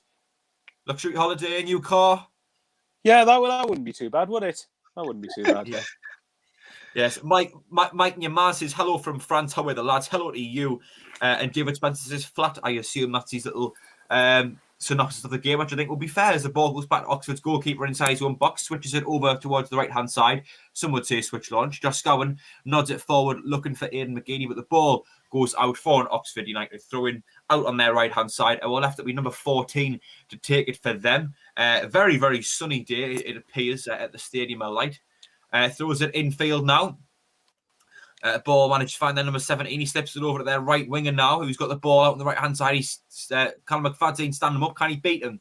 Ball gets driven in. 09 gets a flick on it. It goes towards the back post. McLaughlin heads it away, but only as far as number 20, Jordan Jones, putting pressure on him. And it goes out for an Oxford corner after their number 20. Tried to swing it across, but Jordan Jones is able to block it. William Tucker says Ipswich 2-1. Bristol Rovers. Just quickly check those scores once more. Plymouth Argyle have taken the lead at home at AFC Wimbledon. Things aren't looking good for Wimbledon. The side George Dobson's on loan to Ipswich Town 2. Bristol Rovers 1. And Portsmouth 1. Rochdale 0. As Rico Henry, I think. No, not Rico Henry. Anyway, Henry. As a call, Henry maybe looks to take their corner now. The ball in the quadrant there, or whatever Michael referred to it as. He's going to swing it in with his right foot. Oh, he plays it short, actually, inside the box. I don't know what Matty Taylor was trying to do there, but Scowen's nicked the ball off him and plays it out with power on the right-hand side. Now it finds McGeady over the halfway line. Can Sunderland get a counter-attack on him? McGeady, left-foot pass over to Jordan Jones. His attack slowed down a little bit. We could have made a bit more use of this. The lack of numbers Oxford had back as McGeady touch just got away from him a little bit, and Oxford come away with the ball. The yellow shirts now charging at us. The ball comes over the halfway line into our half over to the right-hand side now. Ball driven across the face of the goal, and it's so Oxford have taken the lead. A well-taken goal in all fairness. A very good strike from their number 17 out on the right-hand side. The ball got passed over, drilled it low into the bottom corner. Dino, that was a well-taken finish. I'm starting to look. I know I credit Lee Burge, but it looked like a very slow shot. I need to say that again. Oh, God. First time shot. Actually, that's right in the corner. That's right in the corner. Just on that, though, I mean, we were building a counter-attack there, and I'm not sure who it was, but the counter-attack just completely slowed down. I think that was a really good opportunity for us to go forward and get a goal. And I think it might have been McGeady, of all players, who was out on the right, just kind of stalled the game a little bit, and Oxford have got on the counter-attack. But Michael, that's disappointing, isn't it? Yeah, well, I mean, I've just looked at it back. To be fair, from Oxford's perspective, it's a good goal, but let's see what Sunderland's character is. Yeah, and speaking of Sunderland's character, Sunderland come straight back out with an attack. Lennon Gucci in the box on the right-hand side. Dinks in it towards Charlie White, head away, only as far as Lennon Gucci takes it down again. Out wide to Jordan Jones now. Jones knocks it back to Max Power. Right-footed ball in, looking for Charlie White, who couldn't quite get there, and it goes out for a goal kick to Oxford. But at the very least, Dino, that straight away we're showing that attacking intent. Yeah, we tried to catch him off guard. The thing is, where was this the first 21 minutes? Because we went to goal down, now we wake up. I mean, we still haven't had a shot on goal yet, and for 22 minutes, that's quite poor. And to be fair, and I think that was actually their first shot on goal and they've scored. So it just shows what kind of match it's going to be. You've got to take your chances. You've got to take your chances. Steve M73 with quite a fair point says we let their forward run straight through our midfield and challenge. I think that's spot on when he kind of ran through the centre circle and no one was even putting a challenge in them. As Oxford take this goal kick, it's flicked on only as far as Dion Sanderson, who's got no yellow shirts around him. He knocks it back to Luke 09 at centre back. 09 infield now to Aidan McGeady, who looks to be in the middle at the moment, getting maybe a bit of a free roam. McGeady, right-footed ball, searching for the runner, Lennon Gooch out on the right-hand side. Gooch does find the ball. He looks to cross it in, but unfortunately no one's going to get on the end of that.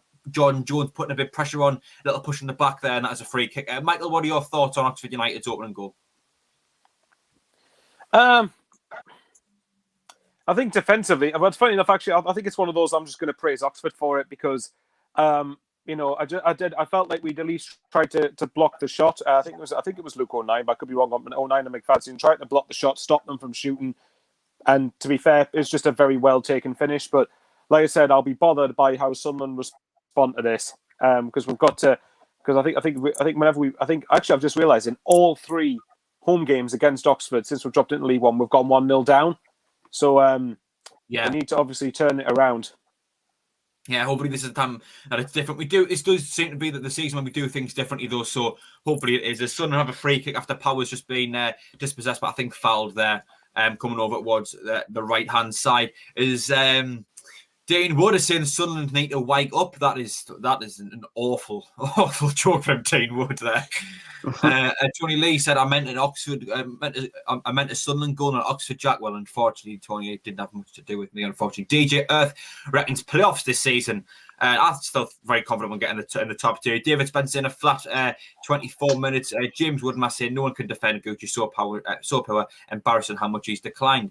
As we do take this free kick in Sunderland, move the ball through the midfield, Scowen over towards Callum McFadden out on the left-hand side, back to Luke O'Nien. Luke O'Nien left-footed pass over to Dion Sanderson. Sanderson carrying the ball forward, right-footed ball, looks for the run of Lennon Gooch, couldn't quite find him as the Oxford United dispossess us, coming forward on our right-hand side. Dean Wood, I'm sorry, Jack, I'm trying. It wasn't that bad, mate. Maybe I exaggerated slightly. But we have won a free kick out on the right-hand side. Luke Darby saying early days, just over the halfway line, this free kick. Lee Hall saying Gooch has done absolutely nothing recently. A lot of criticism for Gooch in the live chat at the moment. Michael, what do you want to do now to wake up? Was there anything in particular you've picked up on?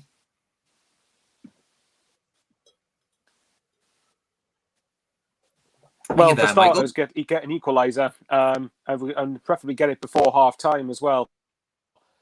Well, yes, my expert analysis anyway, there, Michael. Preferably we get an equaliser and get level before half-time. Like everyone going on, yeah. Oh, Michael. Well, I was going to say, just I think to be honest, like I've said many times, I don't get why Gooch keeps in terms of work rate. Like I said, I like Gooch, but I don't get why he keeps starting, because I think his decision making is awful, and he needs a bit of a kick up the backside just for Lee Johnson to remind him, look, your place is not guaranteed. You need to up your game here. So again, see what we're made of.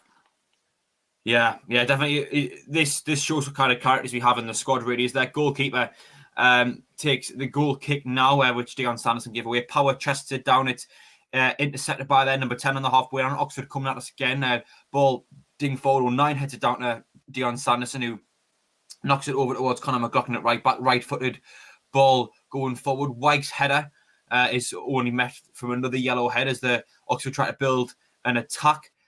Bit of head tennis in the middle here. Scowen takes it down. Luke O'Nien, now it's with Dion Sanderson. Oxford putting some good pressure on us, but Sanderson's done very well to keep the ball there. Finds Max Power back to Luke O'Nien. We're doing well to not panic in this time where Oxford are putting a lot of pressure on us on the ball in our defence. McFadden knocks it forward, looking for Charlie White. Couldn't quite find him as the ball comes straight back at us. Flicked forward by a yellow shirt, now taken down by Luke O'Nien just over the halfway line. Luke O'Nien over towards Callum McFadden. The ball comes back to Luke O'Nien, right-footed ball drilled forward, looking for there to Charlie White, who heads it down to Lennon Gooch. Gooch long-range effort. Well, I mean, that looks like it's going to go for a throw-in all honesty. So that just shows you what kind of effort that was. An Oxford throw-in after Gooch's volley what I mean by decision-making. Yeah, DJ says that Dave Watson's in afternoon, boys. 3-1 Sunderland. Attack. I guess that means attack. Peter Sanderson as well, since I was about to say it was a scrappy game, and then unfortunately they had to score and rub the salt further into the wounds. Brian Halliday, I went to get a drink and concede. Perhaps I should stop drinking. Well, maybe it's down to you, Brian. If you hadn't went and got a drink, maybe it would still be 0-0.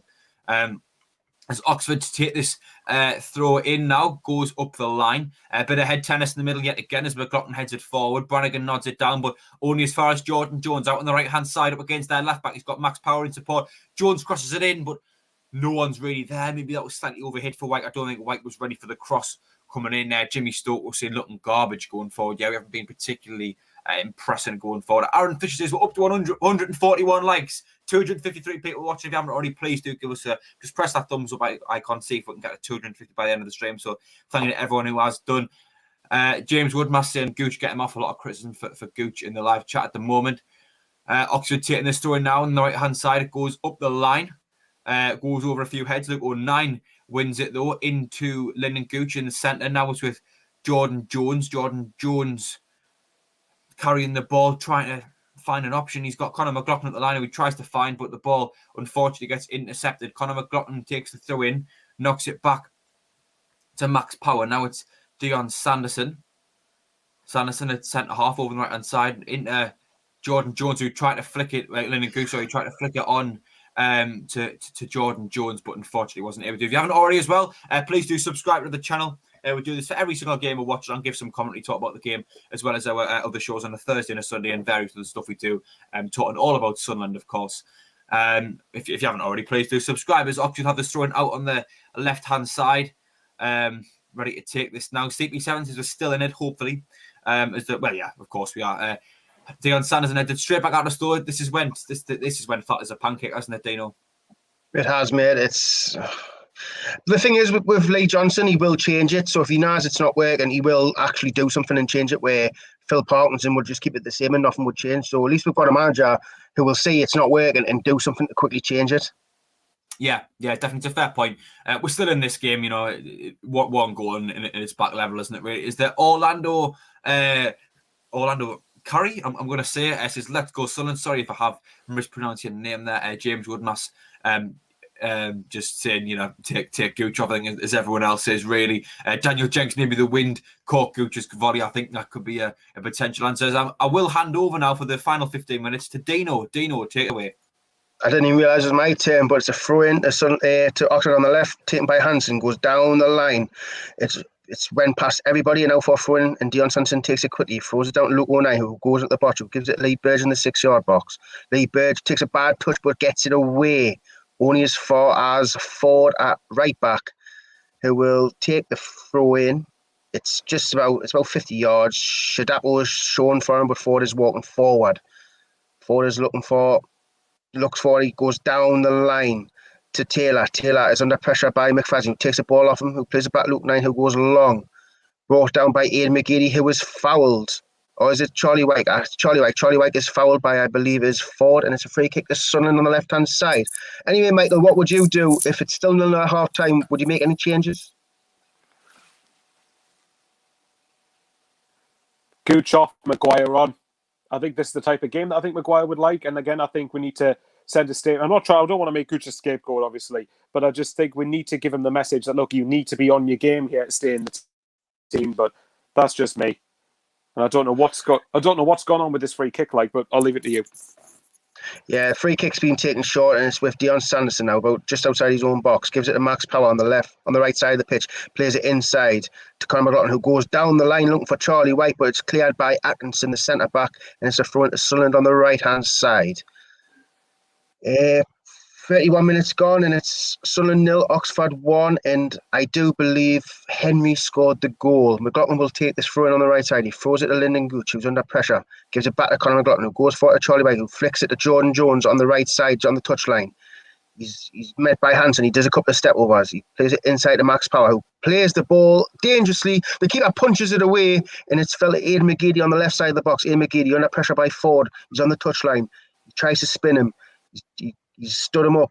McGeady now does a little flip-flap, goes to the byline. He whips it in, and it's I think the referee is giving a goal kick. I don't believe that went out, but McGeady with a lovely little bit of skill there. To the comments, Jack? Yes, I am. Oh, I am back now. Hello, James Pickman as well says don't rate Gooch at all.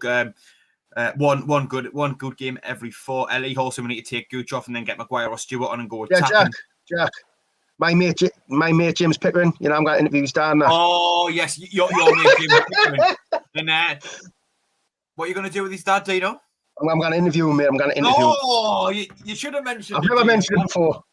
No, you should mention it at the odd time. DJ Earth saying the chat is ahead of the commentary apparently. Hello to Ulysses Lima as well, tuning in from Brazil. And Chris Lawson, just pause to catch up. Yes, I think that's what I used to do. If I had a watch along on, you can just pause it to catch up. But back to you, Dino. Yeah, Conor McLaughlin with a throw in on the right side in our own half. Conor McLaughlin's looking for options. He doesn't have many, but he throws it inside to Scowen, who gives it back to McLaughlin, who goes past Barker with ease. He switches the ball over to Callum McFadden, but I don't believe Callum McFadden will keep this in. And did he keep it in? He didn't keep it in, so it's a throw into Oxford now. A terrible pass by Conor McLaughlin. Unfortunately, McFadden couldn't catch it. So it's a throw in with 33 minutes gone. Ford will take it. on the right side of the pitch for them. Ford throws it inside to, I believe that is Henry, who plays it back to Ford, who plays it all the way back to Moore, who gives it back to Stevens, the goalkeeper. Under pressure by Gooch. Stevens goes long down the left side of the pitch. It is met by an Oxford player who flicks it on to Barker. Barker cuts inside on the halfway line. He comes inside now. He's got loads of time on the ball. He's looking for an option. He plays it inside to Brannigan, I believe that is. Brannigan plays it back to Ford on the right side of the pitch. Ford now crosses the halfway line. Plays it back to Henry, who plays it back to Ford, who goes all the way back to Moore. Moore's under pressure by White, who gives it back to Stevens. Oxford are keeping the ball very well here. Stevens to Atkinson, just outside the box on the left side. Atkinson goes past Gooch, heading towards the halfway line. Gives it inside to Brannigan. It's not Brannigan, sorry, to Barker. Barker switches the play to Shadopo. Shadopo now, he's going to run towards the box. He whips it in. It's went past everybody, and it's a handball, I believe, by Barker or Matty Taylor. I don't know who that is. I think it's that is Taylor. No, it's not. Who is that? Is that Barker? Number 10, Sykes. Sorry, my mistake. Shadopo with a lovely ball in. It missed everybody, and Sykes tried to keep it in play, but it hit his hand. We're back in play now with Luke 09. Luke 09 goes past one player. Lovely there on the edge of the box. Luke 09's looking for an option. He goes long down the left side of the pitch. Flicked on by Charlie White, but I think the referee has given a free kick. I think that's a free kick. He's given a free kick to Oxford. Anyway, to comments, Jack? Yes, Aaron Fisher saying, I agree with Michael Bowers, don't we all? Jill Thompson, really enjoying the partisan but fair-minded commentary. Thanks, boys, and I hope you win all your games except this one. So thank you for those kind words, Jill Tom. We hope you're enjoying the commentary. And, best luck to Oxford as well, provided it's not at our expense. And hello to Mad Mackham as well. And Tommy Ayer is saying, hello, how are you from Dublin? Hello to you. Anyway, it's with Sunderland on the edge of the box. Conor McLaughlin clears it down pitch. Charlie White will control this. He has brought it down. He knocks it back to Aidan McGeady now. Aidan McGeady in the centre of the pitch. Edge to the left. He has a shot and it's miles over the bar. Not even worth a shot. And I still believe Sunderland haven't had a shot on target yet. And it's been 35 minutes. Anyway, Michael, what's your thoughts so far? One. And parts of our play have been all right up until you get to the final third. But then once you get into that final third, comment there. Once we get into the final third, it's just decision making, and it's not just from Gooch, it's from the whole team's been really, really poor. We need to improve that if we're going to get anything out of this. Yeah, I still see the same weaknesses. The centre midfields don't get up the field, and we're still relying on everything coming down the wings. I think we've been weak in the middle. I wouldn't mind seeing a change, potentially Scowen coming off for Ledbetter or Winchester maybe. Yeah, probably Winchester because he has a bit of pace. But anyway, Max Power's on the ball. He actually sits one of their players down with that little turn. Max Power gives it out to the left to McFadden. McFadden goes past one player, gives it back inside to Max Power, who gives it back to Luke 09, who hits it off Matty Taylor. Matty Taylor comes with the ball. Matty Taylor tries to hit it down the line, but Luke 09 it's been given a free kick against Luke 09. I think it hit his hand when he was on the floor, and the referee's given a free kick. 37 minutes gone. Comments, Jack? Yeah, Steve M73 saying Ross Stewart on a half time. I agree, I would do that as well. Orlando Carrias, much love from Miami. Hello from Miami. Andrew Wade, hello from Providence, Rhode Island. DJ Sizzle was saying, Jack, as your mum and dad said you're going to have your Easter eggs till Sunday. Of course they have, Dave. They won't be getting opened. They won't be getting opened until Sunday. Matthew Riddle saying Oxford is better side. I think that could be a fair point. And Tom Wallace saying, apparently we always win 2-1. So that's what's going to happen. I said 1-1. We haven't looked good. Anyway, Oxford with a free kick. He launches towards the back post. White clears it away from the back post, but Oxford retain the ball, but only as far as Conor McLaughlin, who heads it back to Lee Burge, who picks it up in the box. Lee Burge rolls it out to the left side to Luke 09. Luke 09 now just inside the box. Plays it forward to Max Power. Max Power turns on the ball, looking for a pass. He plays it all the way back to Lee Burge, who gives it to Dion Sanderson now. Dion Sanderson on the edge of the box gives it out to the right to Conor McLaughlin now. Conor McLaughlin under pressure by, I believe that is Sykes. Now Matty Taylor's pressing the ball. Well, it's given to Lee Burge. Luke 09 now. We're just playing with it along the back four, looking for a way to get down the sides. Luke 09 switches the play towards Conor McLaughlin, who brings it down lovely and comfortable. Gives it to John Jones on the touchline. John Jones now. Will he try and go past Hansen? He's trying to go down the line. Does a little step over. Will he get a cross in? Hansen blocks it, and it's out for a throw in to Sunderland. Comments, Jack? Yeah, Lee Wilkinson Brown is also from Miami. Andrew Wade said need the hairdryer treatment at half time. Orlando Carrias saying, come on, son, and we can do it. William Tucker saying Port to double their lead 2-0. And Stephen 73 saying O'Brien might be come on at half time and hold the ball up. It is true. Anyway, Jordan Jones now on the right side. He whips the ball to the back post. It's hit off someone's shoulder. I think that was McFadzean, and it's went out for a goal kick to Oxford. It was a good ball in there, but I think it hit Callum McFadzean on his shoulder. I'm watching it again now. Back post. I think that's actually hit Charlie Wyke. No, it is. Callum McFadzean hits his shoulder and goes right. A good chance there. Unfortunately, Callum McFadzean didn't get his head on it. Anyway, Jack, what's your thoughts so far, mate? Yeah, I think Oxford have been the slightly better side. We haven't really been able to create much. I think we've been quite weak in the midfield. I wouldn't mind seeing Winchester come on. Depending on the formation, if we would have 3 centre midfielders, I wouldn't mind seeing Ledbetter to try and control the game a little bit more. But to me, Ross Stewart needs to come on as well. Add a bit of physicality up top. So who would you take him off for, Wyke or Gooch? Gooch. Anyway, I think I do believe it's a Sunderland free kick about 20 yards out. I think that was a foul on Charlie Wyke as he went up for the header. We're on the 40-minute mark. This would be an ideal time for McGeady or somebody to hit a lovely free kick in the top corner. It's always an ideal time for a McGeady free kick in the top corner, Dino. It really is. But we have Jordan Jones standing over it. It's shown us the replay now. Charlie Wyke wins the header, but he's fouled by, I believe, that is Moore, the captain. And I think that's quite soft, to be fair, on Oxford's part. But, referees are... No, thanks, mate. I am in the belly, mate. A bit soft in the belly. Dino. Oh, you're a good-looking man. Cheers, mate. Anyway, I think McGeady... I think this is too far out for a shot. Like, what do you reckon? Michael, do you think this is too far out for a shot? Yeah, probably. I wouldn't say it is, but you'd have to hit it you have to hit the shot very precisely to get it into the goal. Anyway, McGeady hits it. Good save by the keeper. Yeah, I had that one just before you, Dino. It was a well struck shot. I mean, not too far into the corner, but the keeper still does well to get across. Mad Mackham on the chat has just said, even the dogs are screaming at this performance. Just very quickly as well, 285 people watching. If you haven't already, please do subscribe to the channel and like the stream. See if we can get a 250 likes for the end of the stream. And see if we can, if you haven't already, please do subscribe, because we do this for every single game and you won't miss it in the future. Anyway, a corner was whipped in and it was cleared by Oxford. Jordan Jones has it on the right side. He nods it forward towards, I believe that is Josh Gowan, who was fouled. Or is that Charlie Wyke? I don't know who that is. That's Conor McLaughlin, sorry. Conor McLaughlin is fouled just on the edge of the right side of the box, and it will be a free kick to Sunderland with 41 and a half minutes gone. Comments, Jack? Yeah, Kieran Simpson YT is saying 4-0 Oxford. So clearly, he's one of Dino's Terminators. Lee Hall saying maybe get O'Brien on at half-time as well. The boy who lived, that must be Harry Potter, up the boys, he's saying. Yes, but that's all I've got in the live chat at the moment. I can read out a few of the results, but I think we're about to be back in play. We're going to be back in play in a sec, mate, on my screen anyway. I might be on yours, but Jordan Jones is about to take this free kick on the right side. He whips it in. It's went past everyone. Luke O'Neill nearly got his head to it, and I think it's been given as a throw-in to Oxford.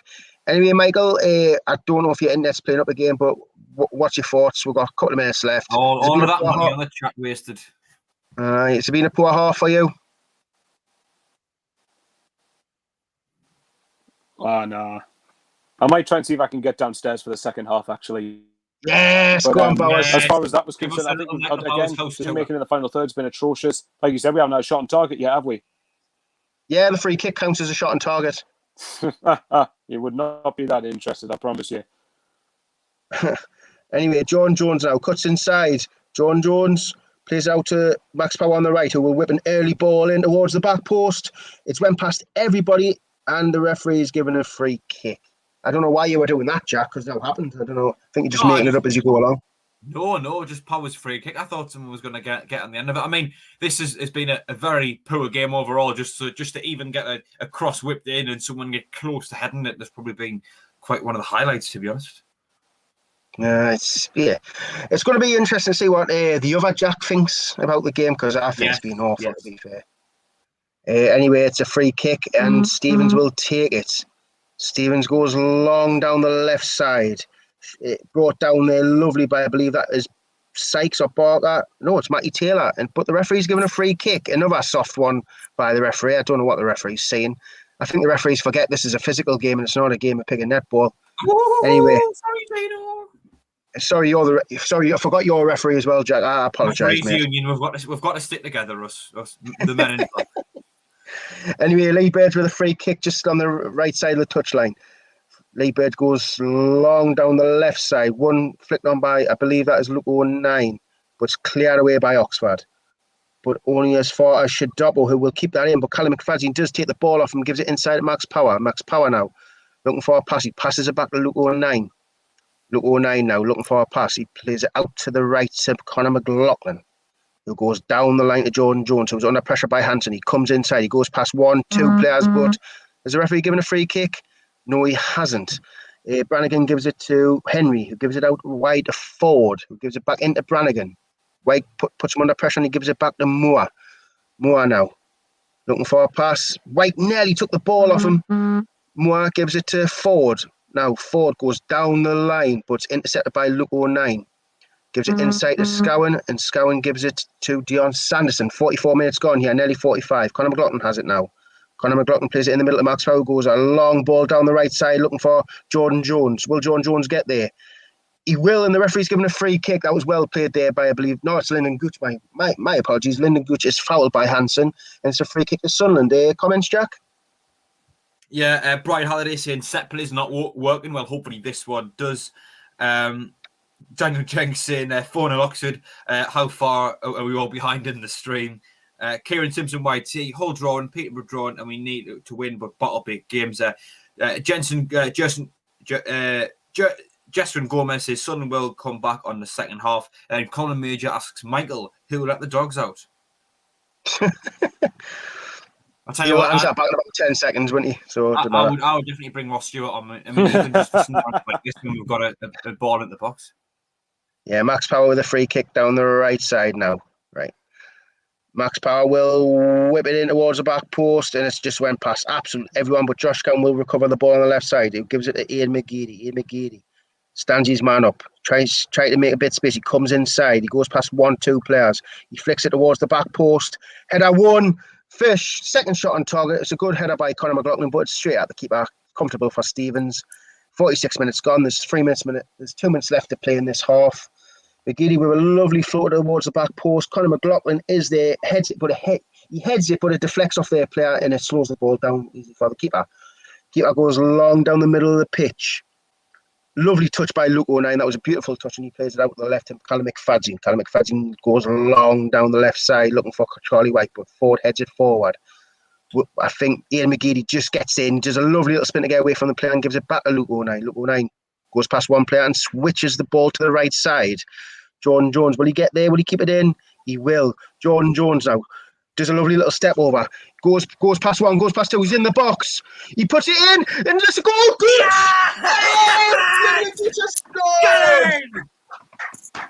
That's Come on! Brilliant. Needed that.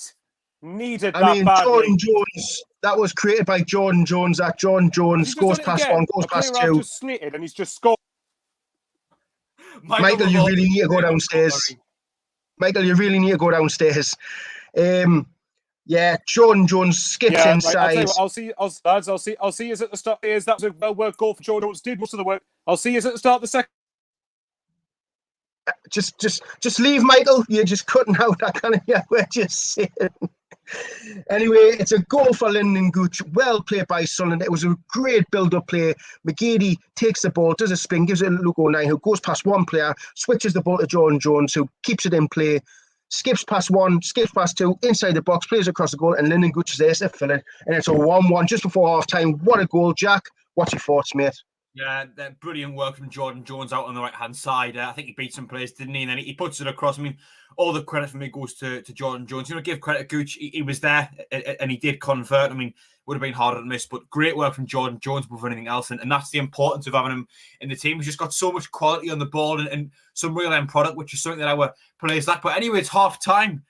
Dino, we are going to be joined by Jack Shield as well. Is this? No, my screen is not. Oh, it is now. It is now. Sorry, mate. It's just going on my mind now. But get in. Yes, we will be joined by Jack Shields any moment now, as soon as he does join us. Do you want to say 298 people watching? If you haven't already, please do give us a like and just hit that thumbs up icon. See if we can get a 250 by the end of the stream. If you do have the live chat on your mobile phone, you might need to close it down and subscribe to the channel if you haven't already, and you won't miss any of our watch alongs at any of our other shows there. Tony Lee on the chat has just said, just like at Wembley, Gooch has done nothing and then scored. Dino, it was a very scrappy first half, wasn't it? Yeah, I mean, there's not many chances being created. I mean, Oxford scored the first chance they actually had. At first, I thought Lee Birch could have done better, but looking at another angle, it was right in the corner. It was a good fit. I'm going to give credit to Oxford. We were going on a counter-attack. McGeady, with a bad touch, have nicked it off him. They've drove through the middle, played it to the right. He's hit it first time, and it's a really, really good finish. But I thought we responded quite well. Straight away from kick-off, we'd nearly had a chance. We've had the odd chance with a free kick and then a header from Conor McLaughlin. But, I mean, Jordan Jones with that bit of quality, I mean, we've been missing that. I mean, Jordan Jones, I mean, sign the bloke up, man. He is class. I mean, he's got pace, he's direct, he's just unreal. Anyway, mate, we've got some super chat in. I'll let you go. Yeah, of course. Massive thank you to Mark Taylor, who's donated $5 Australian, I believe. So anyway, the Jones Foundation, keeping beds made since 2021. Maybe you could get over to the Elgar house and make sure Dino's always got his bed made. Oh, by the way, since we scored a goal. The disco lights coming out. The disco lights are coming on, lads. Get the rave on. Get the rave on. Hello, Jack. That was a Jack. Scratchy first half. Afternoon, lads. But we've got an equalizer, haven't we? Yeah, I think that could be crucial. That I think we were sloppy at the start, and I think they were right at us. But to be fair, I think they've only had that one shot, so I think we'll come more. We grew into the game and towards half time, and I think that's a fantastic time for us to score on the stroke of half time there. Yeah, I disagree slightly, saying we're growing to the game, because I still think that goal came against on a play personally. But do you think it'll be a little bit weak in the midfield? That's just something that I've picked up on. I think that they've certainly been more physical than us, and I think they've shoved and kicked, but they've won every second ball as well, Jack. I think every second ball that's dropped down, Oxford have been first to it. But I do feel that the last 10 or 15 minutes, we back our way back into it. I'm not disputing that Oxford have shaded the first half, but I think we were certainly better in the kind of the last 10 or 15 minutes before half time. And the goals, like I say, it's a fantastic time to score on the stroke of half time. Yeah, it was a perfect time with it against the run of play. Is there anything you would change now? Now we are at half time. Any changes in personnel? I know we've just been talking about it there. I would have changed it, but now that we've scored, I'm willing. I think maybe give it another 10 or 15 minutes. But I think we're missing a bit of O'Brien's energy at times. I think he does provide a lot of energy in pressing and harrying of the opposition, which I think Oxford have done better than we have first half. So I'll maybe introduce him. And I think you've always got Stewart coming off the bench. White hasn't really been in the game a great deal. I don't think he's coped well with their centre halves. A lot of the aerial threat that he's normally quite a good aerial threat. He hasn't been that today. So you've got the option of bringing Stewart on and going for it if you want second half. I think Wyke sometimes struggles when he doesn't have a strike partner, and I think Gooch is meant to be the closest to a second striker today, but he just hasn't really been very effective. I mean, Swan269 just put on the chat there, I think it was him, saying even though Gooch scored, should he still be substituted? Which I know you're saying you maybe wouldn't, but personally, I would be looking to bring Ross Stewart on, Jack. Yeah, I would just give it 10, 15 minutes in the second half, and then, like you say, you never know what reaction. It's hard to say how that goal's going to. I think we'll get a little bit of a lift second half. I think Lee Johnson will tear into them and say, "Look, lads, you've been sloppy on the ball. They've bullied you a little bit at times." But that goal is it's a good thing for us going into the second half. Now the mentality should change, and hopefully, I would still give it 10 or 15 minutes, and then making it changes. Yeah, Brian Halliday on the live chat has just said, bring on the king. Dino, we're going to go to you now. I know we have equalised and we have, it is 1-1 now, but are there any other changes you would make, potentially bring Ross Stewart on and maybe make a change in midfield or something? It's quite difficult now with we're scoring the goals, so you don't really want to change things when you've just scored, because at the end, because we will be like, we're up now. We've got the adrenaline rush. We've just scored. Then we'll be on a bit of a adrenaline dump. They've just conceded. They'll be a bit sick. I mean, I know Charlie White's been playing he's had a really good season, but the last couple of games, I mean, I don't even recall him really doing much in this game. Yeah. I mean, he hasn't really. I know he hasn't been supplied many chances, but like even on his overall play, he hasn't really brought the ball down. He hasn't had balls into him. I just feel like when Ross Stewart's there, he's got more. He wins every header. I mean, I don't want to say bring Charlie White off because we know he's got a goal in him. But if you are going to bring Ross Stewart on, who would you bring on? I mean, who would you bring off? I mean, it's a question. He scored, but someone says bring Maguire on too. Yeah, I honestly would, because I know he has got the goal, but he hasn't really contributed anything. It's like the Wembley game. Yeah, he got the goal, but for the entire game, he hasn't actually done anything. And I think going into the second half, you kind of have another player like that. At least with Stewart, he'll have that real presence of winning headers, being physical. But we said the same about Charlie White, didn't we? Oh, yeah, he's done crap, but he scored 4 goals. Do you know what I mean? But we didn't take him off when he had a terrible game. Four, Dino, not just one here and there. 4 in a game. You can rely on White not having the greatest game if he's going to get a goal, but with Gooch, the chances of him getting another goal, do you really back him? To me, I would still break him up. Do you think we've struggled with O'Brien not being in the team today, Dino? It's a possibility. I mean, I do like O'Brien. I think O'Brien does good work. I know he gets slated a lot, but he's popped up with the odd goal. And he's got nice little touches about him. He's got a bit of intelligence about him. Whereas Gooch is a bit like a headless chicken at times, where he just runs and doesn't think and just. I mean, look at the shot he had. I mean, he could have just brought that down and brought someone at the play, but he went for the volley, which went out for a throw in. Yeah. I mean, this is what I mean. Like Aidan O'Brien would have probably brought that down and done something a bit better. I mean, don't get us wrong. If you're going to keep the same formation, you want to bring Gooch off. You can put O'Brien there, or you could put Chris Maguire there. I mean, Chris Maguire scored a beauty in the under-23s. He's got something to prove. We do know he's got a screamer in him. I know I've slated him a little bit with his performances, but he can have that good game. And to be fair, where Gooch is playing is Maguire's natural position. Yeah. My only argument with Maguire, and I think when you're playing well, Maguire's a great bit having the pitch, but we need to up the performance here a little bit before we do anything else. I think if we want to get a good result out of this game, we need to be on the ball more and creating more chances. And I think when we do that, Maguire's a good player to come on, but I don't think he's the type of player who can change the overall performance of a game. I think he relies on the performance as opposed to provide one. Jack, just a quick word on their goal. I mean, we were on the counter-attack really before they then counter-attacked us. But do you think the midfield could have done a little bit more, or even potentially Lee Burge? I don't think.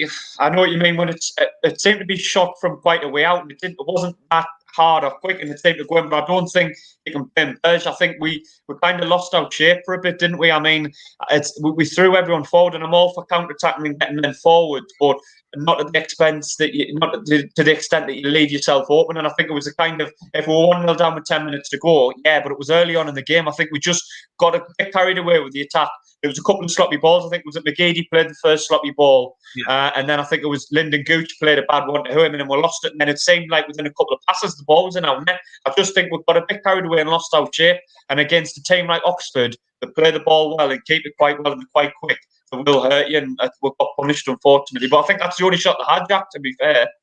Yeah, no fairness. Dino, before we go to you, just to quickly go back onto the chat, Steve M73 says, my Rangers mates ask how Jordan Jones. I'll tell him he's rubbish and that you don't want him back. Yes, please do that. He created that goal for us, really. Dear Boyd saying, this is the time we need the heart and spirit and the belief of 73. Santiago Tori from Argentina says, Vamos Sunderland. Brian Halliday with a very specific prediction saying 61 minutes, LJ will change things.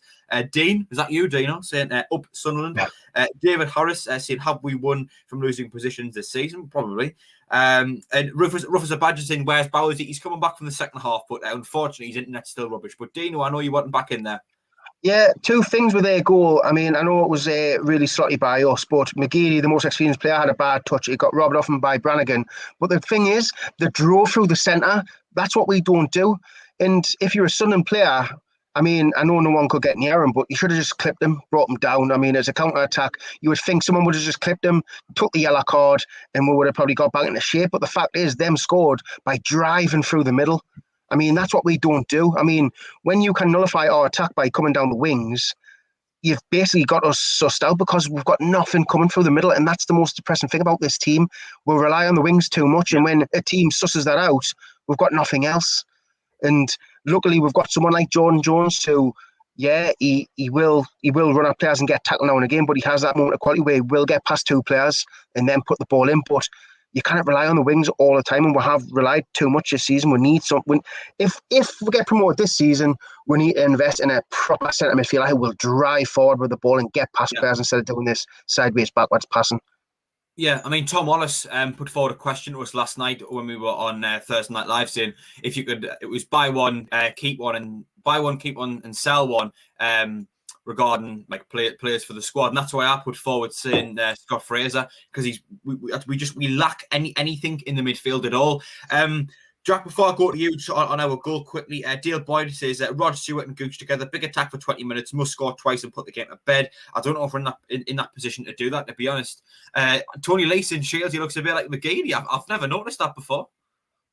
Nah, I'm not saying that. Like, I've got footballers, I get told Andrea Schürrle, if anything. Yes, I see that now you mention it. Like, I think Tony Lee needs to put his glasses back on, doesn't he? I know.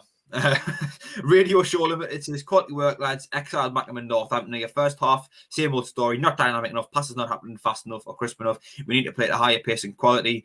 Chris Smith saying we play again on Monday. Peter Sanderson, I hope it's not like last week when it was squeaky bum time. I think it really could be. Ulysses Lima, apologies if I've mispronounced that name, said this year will we be champions finally. Huge from Brazil fans. Mad Macklem as well says let Gooch know the fate is in his hands. Tell him to prove it and give him 15 minutes. Is that what you would do, Jack? Give him 15 minutes or so? Yeah, I think I would have made a couple of changes if I hadn't got the goal, but I think the goal does change the dynamic of the game, and I would just give it 10 or 15 minutes second half, and then I don't think, like you say, Gooch hadn't done much. Maybe that goal saved him a little bit, particularly with the shot, and his movement hasn't been very good. But I would just give it still maybe an hour and then make a couple of changes. Yeah, just a quick word on our goal. Of course, it was great work by Jordan Jones on the right hand side. I don't think Gooch could have missed really. No, he went past the two of them with ease, didn't he? He kind of shimmied past one, and then I think nudged around the other one. But I like how he waited. I think sometimes our end product isn't good, and I think Jordan Jones just waited till the right time, and then slotted it, and then it was a tap in for Gooch. I think so many players in that position in our team would have just rushed the final ball. I think Jordan Jones had that composure to play the ball at the right time and get the tap in and get the reward. I just think that's the quality that a player like Jordan Jones has got. He's so calm on the ball, just so much end product as well. Michael, you have joined us again. We're just going to quickly get your thoughts on the first half, just briefly. Okay, to be honest, I know that quite a few might have said we were awful. I didn't think we were awful. I think certainly the decision making going forward was poor, but I do think that Sunderland had spells in the game where they were trying to do things, and Oxford, to be fair, I think in that first half alone, apart from the goal, I didn't think really did that much. I think it was just a very scrappy affair in the middle of the park, and I thought it was going to be like that because Oxford are a team that are competing for the playoffs. They're a decent side. Well, put it this way, this is the game of the last two playoff runners-up, so it's always going to be a sort of tight, edgy affair. I think that we needed that goal, though. I think we absolutely needed that, and I think hopefully it'll give Lee Johnson, we tell him, right, you've got level, now go and get the winner. Like I said, I just get the win. If you can get 3 points by whatever way you do it, we're not going to blow them away. Let's be honest. We're not going to blow Oxford away. It's going to be probably, if we're going to beat them, it's going to be a 2-1 or a 3-2. Sorry, I'm just loving at the comment. Yeah, there you go. Tom Wallace. The new Jack looks like the person you start with when creating a player on a football game. Great to see him, though. It does a bit, yeah. I don't know if that's a compliment or a bad thing, but I'll take it. For 22. Jack, you're very pass it on. Thanks for that. I appreciate that. No, that's completely fine. Basically, what you're saying, Jack, you look like a default player. Again, I don't know whether that's a bad thing or a good thing, but I love it. I've had worse things in my life, so. I don't think if you're going to be on the new FIFA as a default player, you could get a multi-million-pound contract. Use that to your advantage. Image rights, yeah, good idea. Image rights, pay me the money, give them. Yeah. Yeah. I don't think being described as default is probably one of the nicest things in the world to hear, Dino. So I'm not sure about that. But Keith Hutton says, bring back Jack Callback. And whatever happens, wherever we end up, I would certainly not do that. But Jack, just very quickly before you do leave us for the second half, it is 1-1 at half time now. But have you got a score prediction for full time? Said 2-1 at the start. I'm going to be positive and say 2-1. I think we'll get one with about 10 minutes to go. Just nick it. Anyway, Jack, thanks for coming on and joining us. Of course, been a brilliant guest. If you just want to leave. But yeah, thank you for coming on, Jack. Been brilliant. No worries, lads. Thanks. See you later, man. See you later, mate. Bye. Yes, Tony Lee saying we don't want any X-Mags fingers being burned too many times. Michael, going into the second half, what changes would you make if any? Well, the comment that Jack made around about on half time, not you, the other Jack, but the comment he made about let's just go with that, Andre Schiller. The comment he made about Gooch is someone I would have taken off, but he's probably going to stay on the pitch now because he scored. But in which case, I'm going to try this tactic. Every single player on that pitch is absolutely atrocious. Don't rate any of them. Get them out of the club straight away. Honestly, absolute disgrace. No. By the way, the reverse psychology I'm trying here. By the way, lads, the results on the I'll get them up and I'll read them out. But Michael, changes. Sorry, before Dean interrupted you. It's a difficult one, that. Aidan O'Brien, I probably would bring on, but I don't quite know who for. I still might be tempted to take Gooch off, but I think Jones may end up coming off because this is the first time he's played in a couple of weeks, and we've got half an eye on Monday. Even though we obviously want to win today's game, because as you can see, the results at the minute, Hull and Peterborough both drawing 0-0 at the minute. I'll be very surprised if both of them don't score at least, but nevertheless, there's an opportunity there. Take advantage. Yeah, I'm just going to quickly read out all the scores in League One at the moment. Currently at half-time, it is Swindon Town 0, Blackpool 1, Crewe Alexandra 0, Hull City 0, Plymouth Argyle 1, AFC Wimbledon 0, Ipswich Town 2, Bristol Rovers 1, Accrington Stanley 0, Burton Albion 0, Northampton Town 1, Shrewsbury 0, Sunderland Oxford 1-1, Fleetwood Town 0, Peterborough United 0, and Portsmouth 2, Rochdale 0. So not really any of the results going our way. Radio Show Limited has just put forward a fair point saying possession first half. We've had 62.3% of the ball. Oxford have had 37.7. It sounds like the U's were more in the game than that. I would definitely say I think they've just been more ruthless in possession, Dino. I still think possession is just a thing out of context. I mean, it doesn't matter how much you keep the ball. You can keep the ball for most of the game in your own half. I mean, it's just stat which I don't really look into. It doesn't matter how much possession you play. It's about how many goals you score, how many chances you score. It's about what you do with the possession, isn't it? Exactly. I mean, possession is just a naff stat which I really do not care about. I just think it's overinflated because Barcelona keep loads of possession, but I've seen Barcelona keep 80% possession and still get beat. So it's irrelevant. Well, we're slightly better than Barcelona, so hopefully that should be. Hello to Royston Williams as well. Royston Williams saying Powell's looked awful since he's returned to the midfield. Royston, I would have to disagree with you. I think he's actually been probably had his best time since he very first joined the club, in my opinion, in his time at midfield since he got pushed out right back and then, well, not pushed out, but covered, moved right back for a bit and then came back in. Dean Haynes, a supporter fan. Well, hello to you. I hope you are enjoying the stream. I won't be saying PUP, but hope you're enjoying the stream regardless. Tom Wallace says we're 9 likes off 200. If you haven't already, please do give us a thumbs up, just like that thumbs up icon. Give us a like. See if we can get a 250 by the end of the stream. If you're on a mobile device, you might need to close the live chat first. If you haven't already as well, please do subscribe to the channel. We are only, how many away is it? The producers. There we go. We're so close to 5.7k. So if we'll get that by the end of the game, 5,700 subscribers. Just subscribe if you haven't already. That would take us to the edge, and you won't miss any of our future live streams or watch-alongs or anything like that. It'd be a great help. But the players are coming out for the second half. Michael, are you going to do the first 15 minutes? Yeah. I will point out, King CONRAD would have been tearing his hair out when Oxford doing the training on the touchline thing, because I know he absolutely detests that. So there you go, CONRAD. That's for you, mate. Yes. And why Sorry, does CONRAD hate that? I don't know. He just said that it's something that irritates him. But, oh well. What's this ref doing? Is he trying to separate the two dugouts or something? Something along those lines. I have no idea. Anyway, Jack, I was going to say, could I do the middle half of the half, like I did last time, or is that not okay with you? The middle third of the half, you mean? The middle of the half, aye. Yes, Dino. You can do the middle 15 minutes. There you go. Because you struggle with the substitutions, don't you? That's why. That's why he wants the middle third.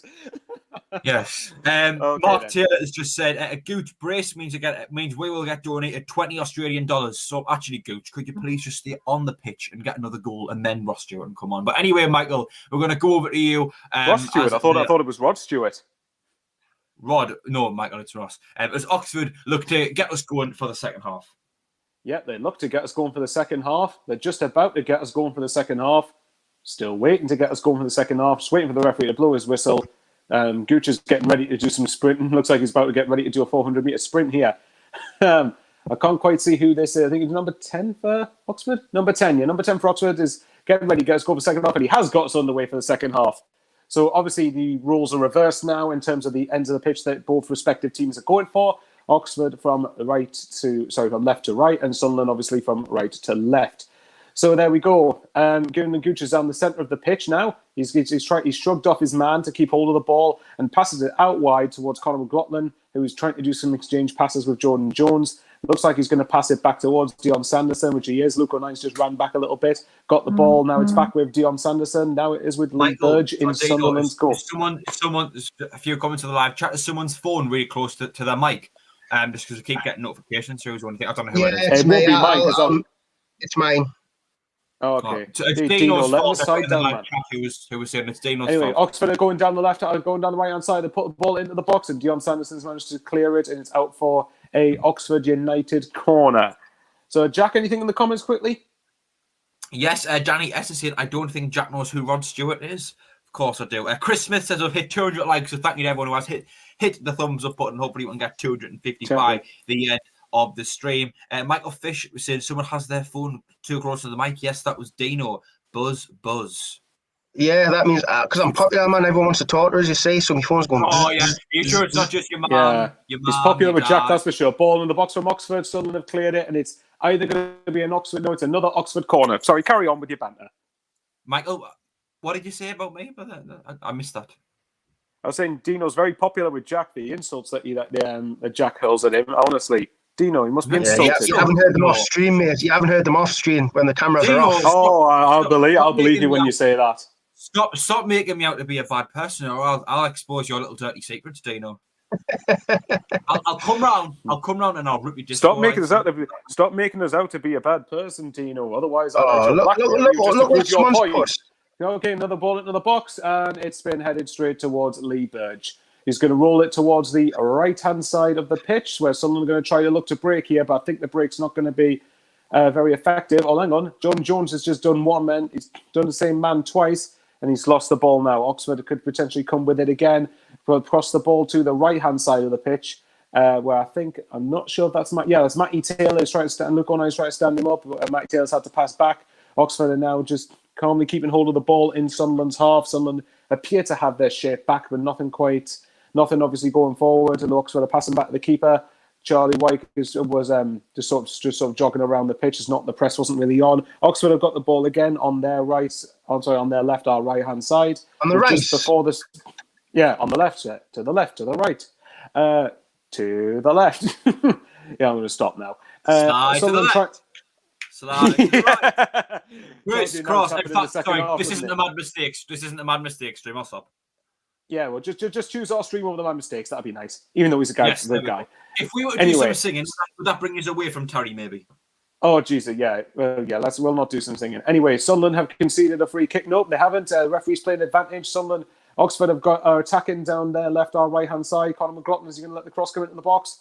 Don't let them shoot, lads. That's it. Sunderland have dealt with it well enough. Conor McLaughlin clears out what looks to be for an Oxford United throw-in. Yes, it is. 43 minutes gone. Buzz Lightyear. Yeah, I love that. Anything in the comments there, Jack? Apart from being called Buzz Lightyear? Yes, someone getting called Buzz Lightyear. I don't know if it was me. Derry Douglas is Sunderland a twin with East Berlin. Chris Smith saying because Dino was class. Clearly, that's one of Dino's only friends. Put that on the chat. Peter Sanderson saying Ross Stewart can't sing. I don't think. Well, you never know. Maybe Ross. I think he's referred to Rod. Maybe Ross Stewart. Maybe he's a canny singer. Probably better than I am.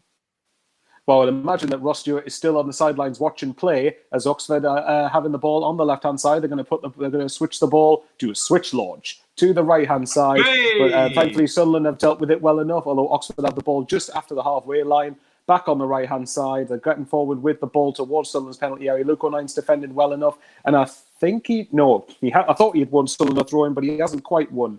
Also throw-in. Oxford have one on their right-hand side. Not too far from our penalty area, actually. Anyway, number 14, who's Ford, standing over with the ball. Decided against doing a Michael Bowers throw-in, but they are doing a switch launch from right to left this time. But it's only gone as far as Conor McLaughlin, although his clearance wasn't exactly the greatest. Sunderland tried to win the ball back, but Oxford in turn have now regained possession. They're retaining it. They're inside the penalty area, down from the left-hand side. Sunderland are taking their time to deal with this. Oxford have a shot, which is well wide to the left-hand side. There's a rhyme poet, and I didn't know it. Dino, is it still first 5 minutes of the second half the same way the first half started? Two teams trying to keep each other out? No, I feel like Oxford have they're coming on to us. They're creating chances. They're coming forward with a bit of pace and that. I feel like Oxford's like trying to be positive and try and get that second goal. Back to you, Michael. Fair enough. Then Sunderland have got the ball in the centre of midfield now. Max Power has got the ball out wide towards, I think that is Jordan Jones. Either Jordan Jones or Lyndon Gooch, one of the two. Whoever it is takes his man on, and it looks like there's a claim for handball there, but the referee doesn't agree with it and has just let play continue. Oxford trying to break on us, but Luke O'Nine's managed to intercept what was a hopeful long ball forward from Oxford. Aidan McGeady's now got it towards the centre of the field. He's tried to take on like 10 different players and lost the ball. As much as I like McGeady, I think there's time and places to try and be Ronaldo. Anyway, Oxford down attacking right-hand side. I think Luke O'Nine's just conceded a free kick, and Oxford will have an opportunity from a set piece. Jack, what are your thoughts to start the second half? Kind of largely the same in the second. I thought Oxford have maybe been a little more effective going forward. I honestly think we need to bring some substitutions. So I think we need to change up the midfield, and I would bring Ross Stewart on up top. Maybe go 4-4-2. Bring Winchester on for Scowen, because we just need to have a higher control in the game and something to aim for up top, and we don't have it at the moment. Fair enough. Anyway, anything in the comments quickly, because they're taking a while to get this free kick going. Yes, Acacia Cameron Jude answered my question saying, would anyone like to hear another "Yeah, baby" from Michael Bowers? And she said she would, but maybe we'll save it for a special moment. I'll do that if we take the lead. I'll do that. There you go. Yes, and Kieran Simpson YT. Anyway, sorry, Oxford took the free kick, which is absolutely atrocious, and it is out. Hang on, no, they're bringing it back for some reason. The referee's bringing back the Oxford free kick. Anyway, carry on. As the referee sorts out whatever problems, Kieran Simpson YT has said, "One Michael Bowers. There's only one Michael Bowers." I am flattered. Everyone's going to join in there, but not to be. I'm definitely not. I would make myself sound like a big-headed idiot if I did that. Well, of course, Michael. We all live in the Michael Bowers world. You know what I mean? Sexy Michael Bowers. Oh, if only, lads. But thanks all the same. Anyway, Henry, who scored the goal, is on the free kick, and he's put the ball into the box, and it's gone over everybody. And it's you done exactly the same. Exactly the same. He had a second chance to put it in, and he's done that. Exact same free kick, and it's gone. Except this time, instead of being pulled back, it's gone out for a Sunderland throw-in, which Conor McLaughlin has taken to Max Power, who passed it back to Conor McLaughlin and has cleared the ball. Hang on, could Sunderland do something here? Lyndon Gooch is meeting his man. He's down the right-hand side. There's hardly anyone running with him, though. And it's going to be a Sunderland throw-in. So at least we've actually got the ball into their half of the pitch a bit more. Lyndon Gooch has took the throw-in towards, I think that is Jordan Jones. Now it's Max Power, who tried to get the ball forward to Lyndon Gooch, and that is going to be an Oxford goal kick. Comments? Yes, Brian Halliday is keeping up with his very unusual prediction of that Lee Johnson will make substitute on the 61st minute. Derry Douglas thinks bring back Peter Reid with John O'Shea as the kit man. Stephen 73, we need Winchester 11 on to shield the back four. Power and Scowen not doing this. And Kieran Simpson YT says Michael Boward. Michael Bowers. I love that. Okay. Oxford's goalkeeper has put a bit of a dodgy goal kick, and Sunderland won possession back. McGeady is getting down the left-hand side. Number 14, Ford has managed to... But number 14, Ford has conceded a throw into Sunderland. And I think an Oxford player might be getting booked here. I don't know. The referee That's looks a free like he's kick, writing something down. It's a free kick. Okay, free kick. Never mind then. Shows what I know. Ignore me, everybody. Anyway. Oh, yeah, okay. So Sunderland have a free kick out on the left-hand side now. Feel free. Jack can continue. Saves me 7 minutes of talking. Sorry, mate. Go on, Michael. Hey, no problem. In McGeady's arguing with the ref about something. Makes a change from Lee Johnson. Yeah. Oh, remember the referee against Lincoln, who was awful. But anyway, McGeady's free kick to Sunderland on the left-hand side. McGeady's sending over it. Jordan Jones, again, as per usual, is next to him. But Jordan Jones is going to walk towards the centre, just in front of the penalty area. McGee's going to whip the ball in. Is anything going to happen from it? And Oxford have headed it out. I think that is for a Sunderland throw-in. They're just going to look to get... I think it was Matty Taylor who's headed it out, and Sunderland are going to look to try and destabilise Oxford's back line, but they're taking quite a long time to do it. Josh Scowen is on the ball there. He's just rolling the ball over and over again. Here he goes, going to do a Michael Bowers throw in. It gets into the box. Is Charlie White going to win it? No, he's not. He's won the ball. He's passed it towards Max Power. Oxford are very compact in front of their own area. Josh Scowen's down the left hand side. Passes it back to Aidan McGeady. He's going to try a shot. He's going to try cross into it. It's been headed out and dealt with comfortably by Oxford. Sunderland have. There's more. There's the head tennis we're all missing. And it's now Josh Scowen trying to get hold of the ball. One of the Oxford players managed to slip, but Oxford have cleared the ball back as far as Luke O'Nien, who has just dinked it towards Max Power, who's keeping it in the air again. And it's now with Josh Scowen. We're now just in front of Oxford's penalty area. Ian McGee, he's going to look to take his man on.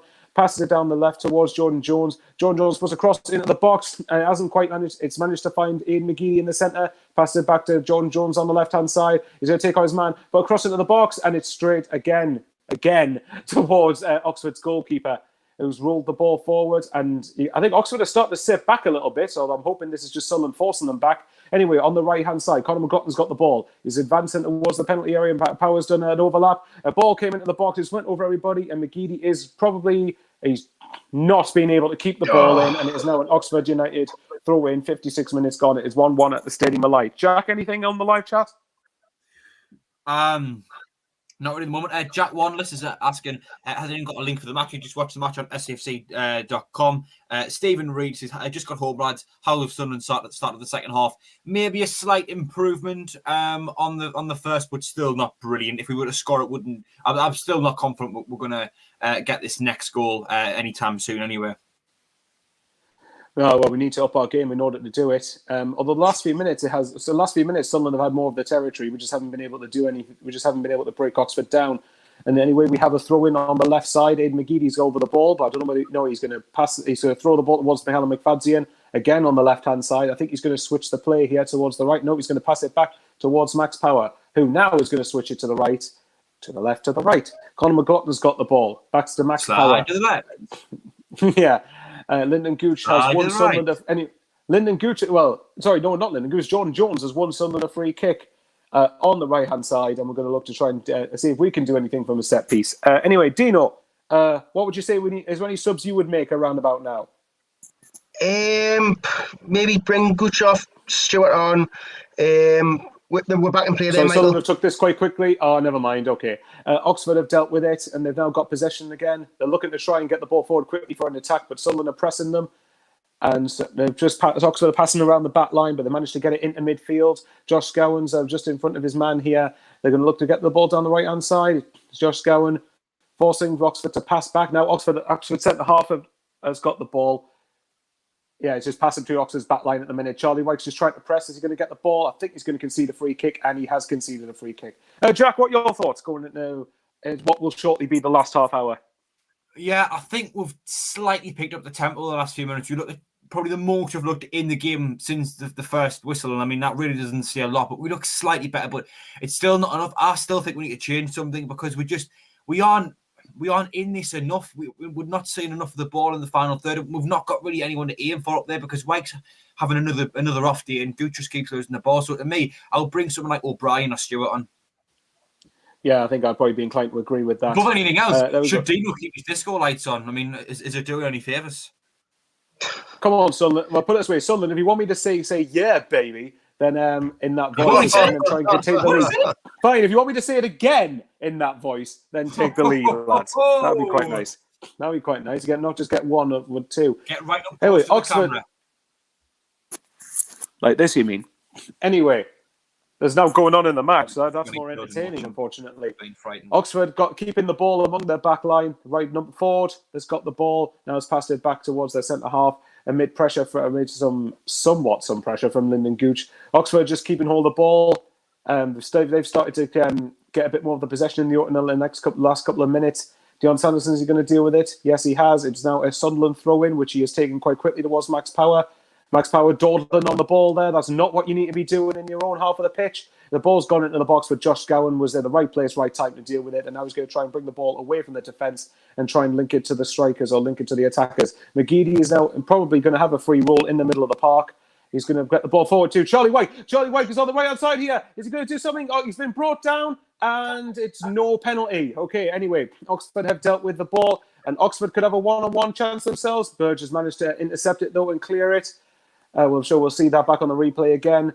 It's just been very scrappy and a very ugly battle at the minute, and Oxford have now coming forward again with the ball. A little bit of too much space down the right-hand side here. McFadden should be getting tight to him. Number 25 with the ball. He's going to put a ball into the box. O'Nine's managed to deal with it. And Oxford will press it. Oh, hang on. Sunderland's players are livid about a challenge on Luke O'Nine. I think that might be by... Tackle. No, it's not by Matty Taylor. And it's a card, but I can't quite tell from the sun what it is. I think it's a yellow. Is that a red card? I don't know. The sun was blinding us there. Oh, and then thank you very much, crew. If you could hold on to the lead, that would be really appreciated. Anyway, let's see this again. Was that a red card? That was a late nasty tackle, but he's got a red card hang on, out. We'll see here. Here. That's a red card. Yes, it's a red card. Oxford are down to 10 men. I don't know who that was who did the challenge, but basically it was stood short towards O'Nine's legs. So it's fair enough. Anyway, Dino, you're taking over, aren't you? Yeah. Oh my! You know what? When I look at the replay. When I looked on the replay at that tackle, it didn't look as bad, to be fair. The White penalty was a good tackle by Hansen, to be fair. That was a really good tackle on White. But card, I don't think that was a red card, you know. It looked worse in real time, but on replay, it didn't look as bad. It didn't, not on replay anyway. He had absolutely no control going into the tackle, is what I would say. Yeah, you have got that as well. But they're down to 10 men, 60 minutes gone. Oxford down to 10 men, and we have the ball with Dion Sanderson on the right side of the pitch. He plays it back to O'Nine. But this is what I don't like now. It puts the sense on for us to go and get the goal. But some people just, with 10 men, just someone. They've got a less player. The onus should be on us to get a goal, and we should be making it easy. Yeah, but it puts pressure on us now, though, because everyone else expects us to get a goal. Put it this way: if we go in front now, I could see us scoring 3 or 4, just because Oxford are down to 10. If we go ahead, Oxford are down. If Oxford are down to 10 men and they fall behind, then they've got to push forward, and they're going to leave even more gaps because they've got less player. That's theoretically anyway. Royston Williams on the chat and he hates us playing against 10 men. So I guess you can. I get the point, but for me, it's more like we've got this great opportunity. Let's just go take it. Right, we've got half an hour to play. We've got a half an hour to play now. We're in the box. It's on the left with Gooch. I think he's had a shot.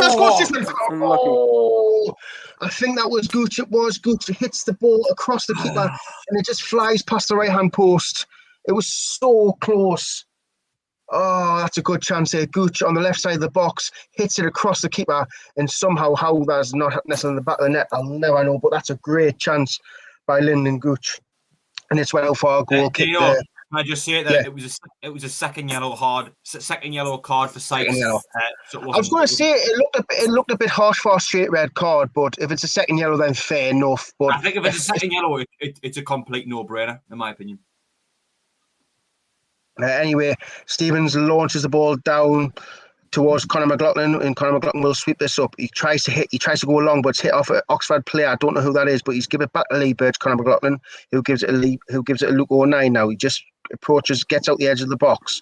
Luke O'Nine running forward now, heading towards the halfway line. He's looking for an option.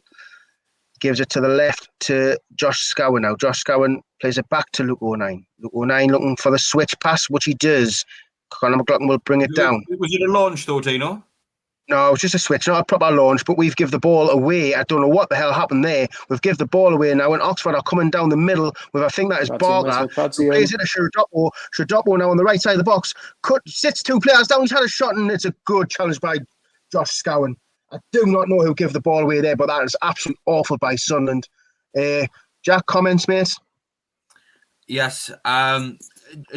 Jerson Gomez says apparently Hull have scored. Man Mackman saying, let's hope they don't park the 10 men and make it ugly. Well, they don't seem to be doing that.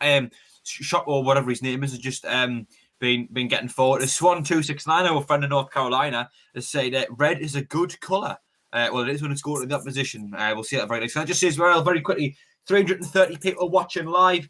209 likes if you haven't already. Please do give us a like. Hit the thumbs up button if you haven't already. 214 rather. And let's see if we can get a 250 by the end of the stream. Hopefully we'll get there. If you're watching on a mobile device, you might need to close your live chat first, but I hope we can get a 250 like. It'd be much appreciated. Subscribe. Oh, header on target by Oxford, and it's a good save by Lee Burge. That was a hell of a header.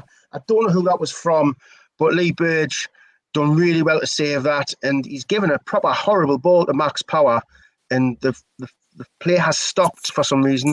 I think it was Moore with a header. I think Dion Sanson was on the floor and the referee stopped it. The ball came in towards the back post. Moore with a great header. It's quite comfortable for Lee Burge, but he still has to make a save. Yeah. Good save.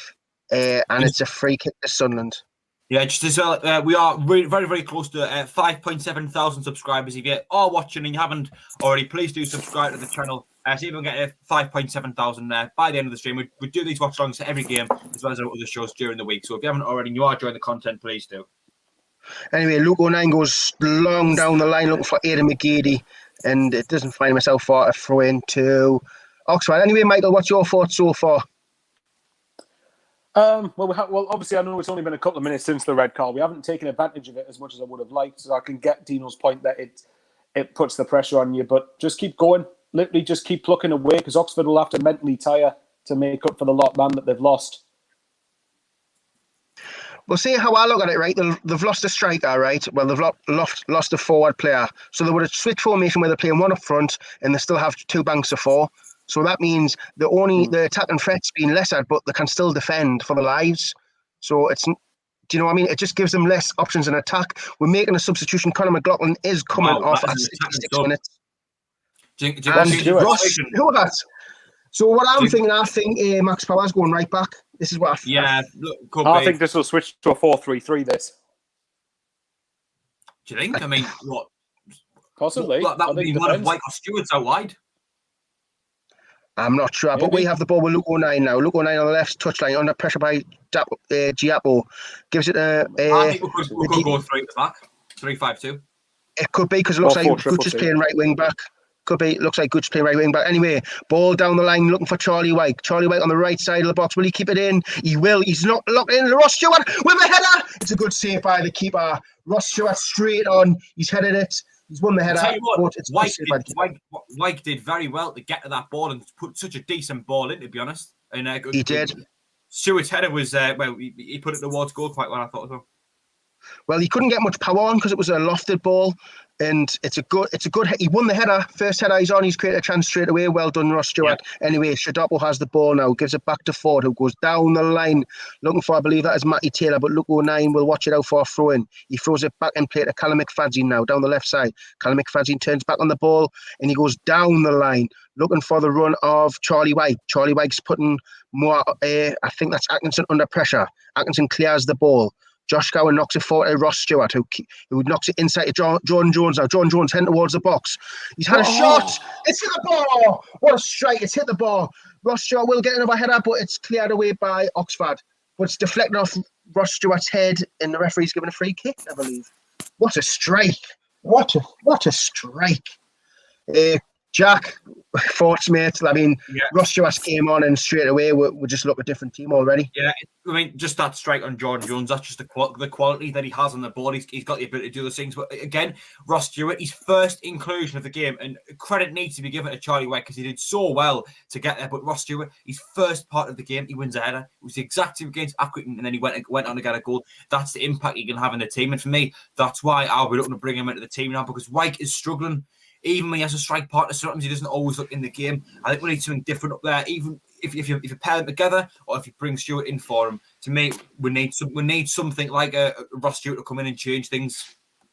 Yeah, I think he looks really good. I really do like him. Anyway, Stevens clears the ball forward. It's headed by Luke O'Neill forward. McGeady tried to flick it on, but he didn't. But I think it's come away with, I believe this might be Ford. He goes down the line looking for Jadabo, but Luke O'Neill should watch this out for a Sunderland goal kick. He actually doesn't. He keeps it in play, and he goes down the right to, I believe, Lyndon Gooch. Gooch now on the right touchline in his own half. He goes down the line looking for the run of, I believe, Jordan Jones. Jordan Jones, will he get that? No, Stevens will get there before Jordan Jones. 69 minutes gone here at the Stadium of Light. And it's Sunderland 1, Oxford 1, and we've hit the bar and we've tested the keeper since John Jones come on. So we're taking the game to Oxford now. Oxford are going to struggle, I believe, now. Rod Stewart, mate, Rod Stewart. Anyway, Stevens goes long down the line. Scowen does really well and gives it I believe that's Max Power now. Max Power driving through the middle. He's running to the right side of the pitch. He's under pressure by Brannigan. He plays it back to, I believe that is Lyndon Gooch, who gives it inside to Josh Scowen. We're inside their half now. Josh Scowen looking for a pass. He gives it back to Max Power now on the right side of the pitch. He plays it inside to John Jones. John Jones now goes past Shadopo and is fouled, and it's a free kick to Sunderland. 70 minutes gone, coming up. Can I just quickly jump in to say that we've hit 5,700 subscribers? So massive thank you to everyone who has subscribed to our channel. It is free. It's free to subscribe. It doesn't cost anything. Massive. We really do appreciate everyone who has subscribed. If you haven't already, go and hit that subscribe button. You won't miss out on any of our future live streams. But it's free. It's free to subscribe. It's free to comment. Of course, we have activated the super chat. But again, if you want to leave a comment on for free, we'll read them out for free. We'll read out as many as we can, and it's free to like as well. So, but just loads of appreciation from all of us here for hitting 5,700 subscribers today, and everyone for commenting on the live chat as well. Free kick taken by Jordan Jones over the bar. Terrible free kick. Unfortunately, one decent free kick, can we? Yeah, we did. Aidan McGeady, keeper saved it. In general, usually, I mean. As well, so. Yeah. Sorry, Michael. Yeah. The thing is, though, with free kicks, that looked like it might have took a little deflection, but apparently not. For free kicks, I don't know why we always have to shoot. Why don't we try something different? I mean, we've got players in the box and we'll have a shot and it goes over. Like, try something different. Exactly. You've got someone to aim for. Anyway, it's down the left-hand side and it's out for Sunderland throw in anyway. Michael, do you think Ross Stewart's made a massive difference since he's came on? I think he's definitely given Oxford something else to think about. I'll retract what I said about the formation. It wouldn't surprise me if this is a 4-2-2 now, or like you guys might have been right, it might even be a 3-5-2 or a 3-4-3, whatever it is it's going to be. But yeah, sorry, I'll let you carry on because we're back in play. Oh, Jordan Jones with a lovely little spin there. He's driving through the middle. He plays it for to Ross Stewart, who is dispossessed, but a free kick has been given as Jordan Jones was fouled in the process. Ross Stewart will take it quickly. He gives it to Josh Scowen, who plays it to Aidan McGeady on the left side of the box. Aidan McGeady now runs inside the box, cuts inside, he goes outside. He is tackled by, I believe that is Henry, and it's a throw into Sunderland. Comments, Jack? What was the point that we'll come to play? What was the point in that? Surely you had a perfect opportunity to deliver the ball to the box, surely? I don't know. I mean, Dion Sanson's under pressure here. He's been tackled by Barker now. Barker will come away now. Dion Sanson, I think you should just bring him down here. Barker does beat Sanderson, but Scowen clears the ball up and knocks it down the line to Hansen, who will play it back to Stevens. Dion Sanson nearly got caught out there. Barker nearly broke away, and the ball is with Lee Burge. Yeah, Jack, I know what you mean. Maybe Ross Stewart thought we could get a quick free kick unexpected, but we slowed the play down. I mean, sorry, which Stewart? Rod Stewart. You said Ross. Rod, I said Rod. You're hearing something different. No, Dino. You said Ross Stewart. Anyway, 72 minutes gone here at the stadium. Jack will be taking over in a couple of minutes. Where Dion Sanson is approaching the halfway line with the ball. Sanson's looking for options. He goes long, looking for, I believe that is Jordan Jones, but it's headed away by Moore. Only as far as Max Power. Max Power plays at the touchline to Gooch. Gooch, will he knock it down line to Jordan Jones? No, he won't. He will go trying to get to the byline side, but he stops, gives it back to Max Power on the edge of the box, who floats it to the Wars back post. Ross Stewart nearly gets there before the keeper, but Stevens does get there. Lads. It's still 1-1. I must admit, we are piling the pressure on here. I feel like it's a matter of time before we do nick a goal. We look so much better with Ross Stewart on. We do. But the thing is, though, they're down to 10 men, so that has probably changed the outcome as well. But we do look a lot better. They went long towards, I believe that's Matty Taylor, and Lee Burge will comfortably catch that. As people say, Lee Burge can't catch a ball. I've just seen him catch a ball easily there, so I don't know what they're talking about. Yeah, best player in League One, best keeper in League One. Anyway, ball with Charlie White, but he's dispossessed by Moore. Oxford clear the ball forward. Luke 9 will get there before Shadopo. He flicks it over Shadopo's head, and Shadopo fouls him, and it's a free kick, as it was a foul on Luke 9.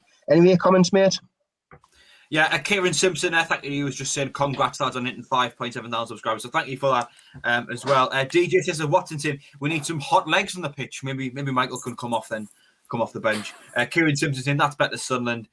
Chris Smith saying, almost ideal sub. Yeah, I do agree with that. And Kieran Simpson YT says 360 people watching. Excellent support. It is indeed. And none of this would be possible without the Any substitutions here for Oxford? Liam Kelly is coming on for Shadabo. I don't know what kind of change that is. I don't know where Liam Kelly plays. And number 17. You normally have like a character profile on all of these, don't you? I know. Henry, the goal scorer, is coming off, and someone who looks a bit like a tank called Elliot Lee is coming on. So 2 changes there for. Actually, I believe it's 3 changes. 3 changes. Matty Taylor's coming off for. Is that the Daniel Adji? That hashtag United found? I don't know, mate, but it's your turn to commentate. I tell you, I wanted the middle bit. They've made the substitutions. I don't have to commentate anymore, so it's down to you now. Over to Jack. Well, Conrad, our producer in the who's just told us a message. He thinks that as well. Was something going on in Michael's house? Looks as if there's a big scrap going on or something. Someone's punching a wall of metal or something. I don't know. But yeah, if someone wants to find that out, that'd be quite interesting. It looks as if that Daniel Adju is the one that hashtag. The hashtag Academy fountain is Luke 9 puts this free kick forward, looking for the header. Ross Stewart. He does lose out. It's a bit of head tennis now going on, but Scowen takes it down. He gets fouled about 25 yards from goal. Looks to take the free kick quickly. Please, lads, don't take it quickly. Just wait. Put a nice ball into the box, and that's what we're looking to do. Max Power stood over this free kick at the moment. Kieran Simpson says it's not the Daniel Adju that they found. Oh, well, it might not be, but just sort of that was quite interesting. Radio Show Limited saying Henry was booked in the first half, of course. And Robin Martin says, where are you watching, guys? On SAFC.com. You can buy the stream on there. You can watch all of the games. Jack Marquette saying how long is left. On my stream, I've just hit 76 minutes, so 14 minutes as well as added time. Is that Jordan Jones coming off? Yes, it is. Yes. I think this is going to be silence. Chris Maguire coming on. A bit of a change, Dino. Maguire not quite as quick, but could he come up with a key moment, Dino? Yeah, Chris Maguire is capable. We've seen this many times, a couple of times this season when he's done it. But John Jones, I'm going to give John Jones, for me, he's my man of the match. I think he's been outstanding. Yeah. I think he's been class. I agree. Well, I'll tell you what, Dino, we'll go into the man of the match on the short reviews. Chris Maguire does take his free kick, lobs it towards Max Power, who went to take the touch and take it down the box, but the ball just kind of went through his foot almost. He's just missed that. Well, Jack, the next time you see Max Power, tell him that he needs to improve on his touch because he is your best mate, so he needs to improve. I think you need to tell him. Dino, Charlie White and Max Power, me and you, the 4 of us will love going down the beach together, don't we, Dino? We'll have to get on the phone and ask them for another beach walk. We need to talk to them about this. Like, it's not good enough, is it? We'll have to say, Max, that first touch wasn't good enough. As SAFC Fan TV in the chat has just said, tell him to get the tunes on. Yes, indeed. Maybe that'll improve his first touch. But Chris Maguire hooks it forwards on the right-hand side, looking for Charlie White. Couldn't quite find him. Ball lobbed forward, comes through back to Sanderson, heads it down to Scowen, now finds Luke 9 over to Callum McFadden at left back, inside to Josh Scowen, inside our own half. He's got Aidan McGeady over his left shoulder. We find McGeady just over the halfway line, knocks it back to Josh Scowen. As XD says must score. Yeah, we must score indeed. Ball goes over to the right now. Max Power just inside our own half, over the halfway line. Now it finds Chris Maguire infield slightly over towards Lyndon Gooch out on the right hand side. Looks as if he's taking up the role of right wing back, possibly. Knocks it back to Chris Maguire on the edge of the box now, over on the right. Back to Lyndon Gooch, trying to work an over across it, and he does well to beat his man. He crosses it in, headed away by a yellow shirt, only as far as Aidan McGeady, who'll collect the ball on the left hand side. Apparently, we've hit 5.71k subscribers, so a massive thank you to everyone who's subscribed here. Much appreciated. Everyone who's watched, liked, commented, everything like that. Everyone who's donated on the Super Chat as well, massive thank you to you. But Sunderland coming at Oxford again on the right hand side. Gooch makes his way into the box, puts it across, cleared away by a yellow shirt, only as far as Chris Maguire, who picks the ball across the back in, headed away again. Scowen now, ball bounces off his back, and Oxford try to come at us through the middle. Right-footed ball forward from their right back, looking for Daniel Adji, but only Luke 9 will retrieve the ball, and he finds Dion Sanderson, his centre-back partner. Sanderson, right-footed, ball goes forward, looking for Ross Stewart, who he couldn't quite find. That pass was a bit too far over towards the touchline for him. But Ross Stewart quickly picking the ball up, throwing over towards Josh Scowen. Scowen picks it up. We've got over 400 people watching. Thank you to every single person who has tuned in. If you haven't already, please do like and subscribe to the channel. We'll do this for every single game. Over the Lyndon Gooch on the right-hand side, who crosses it over, cleared away by another yellow shirt. Can Sanderson pick the ball up? I think that's Daniel Adji who takes it down. He's fended off Power and Maguire very well there to find his teammate over on the left-hand side. Knocks it back to their centre-back now. Oxford trying to build an attack. Left-footed ball goes forward. Sanderson heads it down into the path of Luke O'Nien, who picks the ball up. Right-footed pass over the halfway line. Finds Aidan McGeady in the centre circle. McGeady over to Josh Scowen. Just taking the ball forward over towards Chris Maguire out on the right hand side. He's got Gooch in support just over his right shoulder. He can also aim for the box. He cuts inside on his left foot, and he does want to keep the ball. And Oxford players dove at Chris Maguire, and it's a Sunderland free kick about 20 yards out, just Come on, man. right hand side. We've taken it quickly. Lyndon Gooch has the ball now. Gooch cut inside into the box. Gooch knocks it back to Aidan McGeady. McGeady hits it, and it's a Sunderland goal. Aidan McGeady. Nice one. Beautiful place finish. Low driven into the bottom corner, and Sunderland are in front. Dino, what are your thoughts on the goal? Oh my! To be fair, Lyndon Gooch, class. I mean, he's done class to come inside, find McGeady. What a finish by McGeady! I mean, he's got a lot of people in front of him there to find the bottom corner. And I said a goal was going to be cut. It was coming. We've piled the pressure on, and McGeady. I mean, he's been class this season and well deserved. I mean, Lyndon Gooch, for as much as he's been terrible most of the game, he's scored and assisted. That's a good game for Gooch. I know he's been quiet, but hey, I'll take that. Just out of interest, Dino, when we said Jordan Jones ran the match, does that mean Lyndon Gooch technically should be man of the match since he's got the equaliser and assisted what will hopefully be the winner? He's got a shout for it. He has actually got a shout for it, which is the mad thing.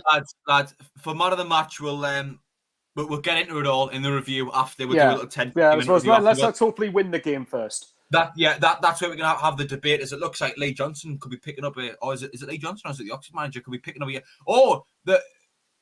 the referee is sent off. Carl Robinson is sent to the stand. Carl Robinson clearly not happy with something, but the referees decided to give him a red card. So we've now had 2 red cards there. One on the pitch for Oxford, it was Sykes, who got a second yellow card.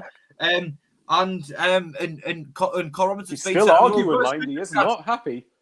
We've had a super chat as well from Mark Taylor, $5 Australian, which is going to the Dodds First Beer Fund. By the way, Jack, I believe I said, that money is baby. I promised I would do that if we scored. Oh, Michael, do it again, please, because I was talking. Yeah, baby. There we go, Michael. There it is. I'm just making an absolute tit of myself. I don't care. That one's for you for that. Well taken. Well, thank you, Mark Taylor. Thank you. Much appreciated. Unbelievable. I think that's the second donation there. Apparently he wasn't very happy with the quickly taken free kick. But no, they're not down to 9. It was Carl Robinson sent off, who's the cameraman's currently showing us him arguing in the stand. But anyway, we're back in play now. Josh Cowan out on the left-hand side, right-footed ball, switches it, not a switch on, over towards Chris Maguire, who puts the ball in, headed away out for a Sunderland corner. Lads, I mean, is it fair to say that a win maybe isn't really deserved given the overall performance, Dino? Yes, it's deserved. Of course it's deserved. I don't care. Of course it's deserved. Second half, we've battered them. We've battered these second half. So, yeah, we deserve this. To be fair, I think we deserve a lot this season. We've done. I mean, we've had 2 terrible seasons in this league. We deserve this. Thank God. And well done to Lee Johnson.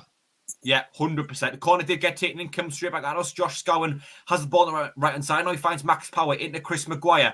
Power on the overlap, who gets the ball back. Power, nice ball delivered in, looking for that. Charlie White couldn't quite find him. Ball bounces to Aidan McGeady, still in the box. McGeady up against his man. Knocks it back to Dion Sanderson, who's kind of found himself in the left wing position here at the moment. Back to Aidan McGeady, back to Dion Sanderson. Can we get a ball delivered at the box? Sanderson takes on Daniel Adji very well. Over now to Josh Scowen, number 14 in the middle of the park. Scowen has lost the ball to Brannigan. A strong tackle from shoulder challenge from Brannigan as Oxford trying to build an attack. 9 intercepted. Well done, and here comes Sunderland on the attack. Thank you, Michael, for that. Aidan McGeady tried to find Charlie White, couldn't quite find him. Oxford comes straight back at us. Good little bit of footwork in the middle there from yellow shirt, looking for Cameron Brannigan out on the left-hand side. Callum McFadden intervenes, sends it forward, looking for Charlie White. Oxford trying to clear the ball, but have only passed it into the path of White. White goes inside to Ross Stewart, who's arguably changed the game today, but unfortunately gave the ball away there as Oxford looked to build an attack. Now coming through our midfield in the centre circle, 84 minutes and 9 seconds gone on my screen. Score is currently Sunderland 2, Oxford United 1.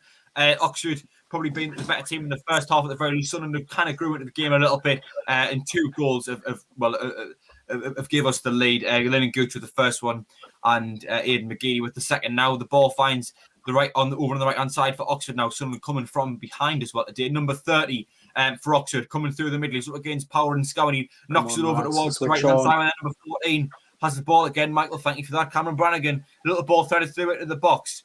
Now it finds number 14 on the right hand side. Ball delivered in. Sanderson heads it away, not quite cleared. Scowen clears it, left-footed swing away. Looking for Charlie White. Charlie White takes it down. Max Powers the ball in the middle. Knocks it over towards Chris Maguire. That's well taken there. Ross Stewart or Chris Maguire a bit confused as to who's taking the ball. Maguire threads it through to Ross Stewart. Ross Stewart on the right-hand side delivers it across. Number 5 flicks it away for Oxford. This game is going to 100 miles an hour. We'll update other scores and other goals going in there. Peterborough 1-0 up, apparently. We will get into all of these in just a moment. But of course, this game's going 100 miles an hour. If you haven't already, please do give us a like. Just hit that thumbs up button. We've got 259 likes. Let's see if we can get 270 by the end of the stream. We normally like to get 250, but thank you everyone for getting us to 250 likes today. And everyone subscribe. 5.17 thousand subscribers. Hull as well, 2-1 up it looks.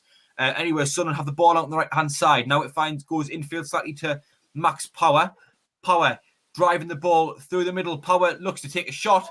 A bit of an ambitious one. It was deflected. Kills the momentum, and the goalkeeper will retrieve the ball out on his right-hand side. Picks it up just inside of his box. Over now to the defence now at Oxford. Oxford just knocking the ball between themselves really at the back. Over on the left-hand side. Goes infield slightly now.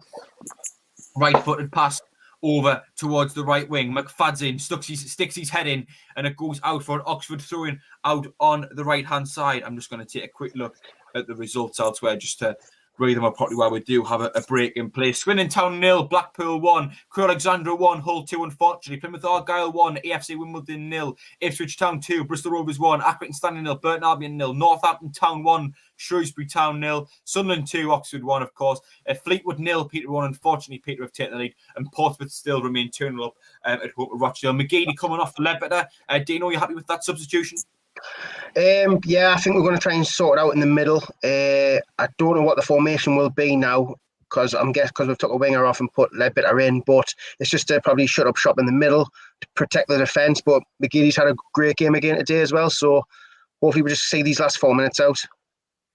Yeah, hopefully that's what we need to do. Someone on the chat there saying, Leighton Jordan saying, let's not count our chickens before they hatch. 100% Leighton. We need to see this game out. As Ross Stewart picks the ball up in our half quite deep. Unfortunately, goes straight back to a yellow shirt, and Oxford will again try to build an attack. Goes over the right-hand side. Number 30 has the ball now.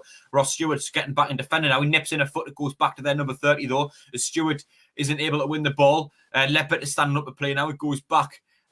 Oxford just knocking the ball in around in our final third. Number 14 has the ball on that right hand side. He's able to put a crossing after no one's really closed him down. Their player failed to win the header, and Chris Maguire will pick it up on the right hand side. Maguire does well to keep the ball there, doesn't quite clear it yet. Knocks it back to Lyndon Gooch. Gooch smashes it forward. Can Sunderland get back in Oxford's faces? It's going to come straight back at us, though. We're not really putting any pressure on them. Coming forward now. On their left hand side, our right hand side. Gooch trying to stand up Oxford. Adji now finds the ball out on their left hand side. Sunderland, few players over there blocking the cross. The cross does come in though. Sanderson failed to get a foot to it, but O'Neill was the one who gets something on it, and Lee Burge is able to pick the ball up. Dino's favourite player in the world, of course. Picks the ball up there. And Leighton Jordan says, will Dino be getting pied if we win? It depends if he remembers. Yeah, Kieran Gale saying Monday is absolutely huge. No, yeah, 100% Monday. The importance of Monday cannot be understated. Lee Bird, left-footed ball, goes forward looking for Charlie White. Couldn't quite find him, but Ross Stewart picks the ball. But the referee has given a free kick to Oxford in the right-back position after a foul by Ross Stewart.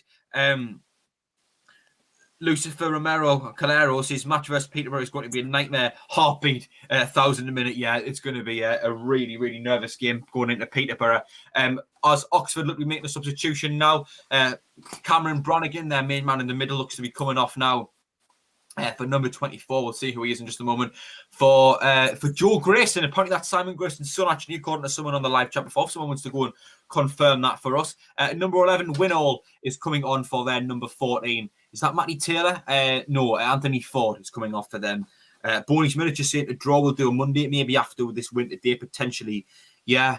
Michael, how confident are you going in at a time? Well, you know what Sunderland are like, don't we? So just keep our heads on. I don't know how many minutes are going to be added on, but just stay switched on till the full-time whistle, please. Well, I'm having heart palpitations at the moment, Dino. Yeah, we need to waste a bit of time, don't we? We need to waste time so badly. Just slow the game down. Teams do it to us, let's do it to them. That's what Callum McFadden's doing right now, is he kind of walks over to get the ball, go on, drop the ball and accidentally kick it away. Oh, maybe not to be. Anyway, yeah, just completely run the clock down now. Other teams do it to us, let's do it to them. Lee Halsey went second for about 3 minutes. Radio Show Limited saying 5 minutes of added time. As the ball goes up, ball goes up the line, but it comes straight back out of style. Max Powers the one chased now. The clearance now looks for Charlie White, who he couldn't quite find. 5 minutes have been added on. 5 minutes, what's that? 300 seconds, I think, to hang on. Don't concede. Oxford with the doing that goes forward. 14 flicks it on, but only behind them. 09's there to clear it though. And Oxford again pick the ball up and will come at us again. Not a lot of pressure. But Chris Maguire intervenes and looks to build an attack for Sunderland. Come on, lads, get forward. Chris Maguire, he's got options just ahead of him. He knocks it back to Grant Ledbetter. It wasn't the best pass, but didn't really make the most of that ball. Apparently, it's full time. Yes, Hull and Peterborough have both won full time. Hull and Peterborough have picked up 3 points. That means that we need to win today. Adji down the left-hand side, crosses it inside. Ball's bounced around number 30 now. Good tackle there by McFadden. That is, 09 is able to intervene and clear it. I think that was Charlie White with the header there. He was taken down by a yellow shirt and Oxford up to build an attack. It's with Adji out on the left-hand side. Adji up against Lyndon Gooch. Gooch is standing up well. Adji knocks it back now. Number 24 picks the ball up for Oxford. Back to Adji. Looks to try and get a move going on the left-hand side. Adji left-footed ball in. Headed just wide. Sunderland goal kick. Michael, my heart is beating. It is beating. I think when we've been on the ball, we've been absolutely terrible. Like, the last thing you need to be doing is keep giving the ball away. I know they're putting pressure on, but still, come on, lads. Yeah. We've hit 275 likes, by the way, 392 people watching. If you haven't already, please do give us a like. Let's see if we can get 300 by the end of the stream. That would be much, much appreciated. If you haven't already as well, please do subscribe to the channel. We do this for every single game, as well as our other shows on a Thursday and Sunday and other various things going on. You won't miss a video. You won't miss a show. As the corner does get swung in, it gets flicked on only towards the left-hand side there. Number 5 retrieves the ball. Left-footed cross goes back into the box on the left-hand side. Headed down only out for, I believe, a goal kick or a corner. The referee has pointed over towards the corner flag. Colin Major says, Dino, I thought you just broken wind there. No. You know what? Why are we sitting back and defending against 10 men? I don't get it. Why all of a sudden we went 2-1 up and we're just sitting back? I don't get it. We appear to be inviting pressure on ourselves, definitely. Jonathan Lamb saying, come on, Sunderland, fight till the end. Calamar Enverius says, how many extra time are those 5 minutes added on? We've played 2 minutes and 35 seconds of Mizer's corner. Is it whipped in with the right foot, goes over everyone. Picked up now on the right-hand side by a yellow shirt, knocked back to their number 30, who looks to cross it in with his right foot, headed away by Charlie White, only as far as their number 22, who nods it back to their number 24. Trying to build another attack. Intervened well by Charlie White, who takes the ball over towards the right-hand side. There's very rarely, if any, yellow shirts back. White over to Power on the left-hand side. Power! Come on! And it's Sunderland 3! Get in! 1! Get in! Power! A well-taken finish. Get in! Oh, thank God for that. And lads, I bet one thing that's going to happen now, he's going to get the tunes on. Get the tunes on. God. Charlie White intercepted the ball out on the right-hand side, looked up, saw Max Powers run over towards the left, kind of in the middle, really, if anything. Knocked over Power, running one-on-one with the keeper, and it's a well-taken finish there from the captain. Dino, is that it? Yeah, that's it. I can't believe that, to be fair. I mean, well done to Power for actually breaking his neck to get forward, because he could have easily just sat back. He's seen the opportunity. Good ball by Wyke. It's a good pass by Wyke, and Power, what a finish. He sends it, gives the keeper the eyes and puts it in the post. Thank God for that. Yeah, Brian Murphy in the live chat saying, wow, I almost had a heart attack. Brian, you weren't the only one, mate. Trust me. Michael, we've got just under a minute of the initial 5 added remaining. Now I'm confident. Yes, now we can kick back. As Alec Conrad is in relation to Conrad Lee, has said, get me to 300 likes already. Please, if you haven't already, please do give us a like, of course. 353 people, 387 people watching, 285 likes. Come and get to 300 by the end of the stream. Subscribe to the channel if you haven't already. 5.27 thousand subscribers hit now. The support has been absolutely insane today.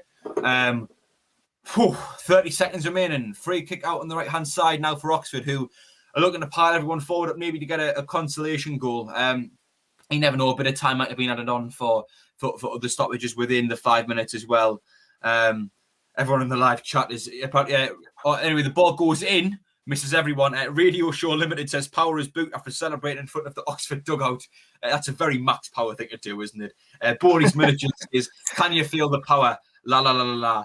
C Minton says, get the tunes on and go down the beach. Yes, me and Dino will have to join them at the beach again.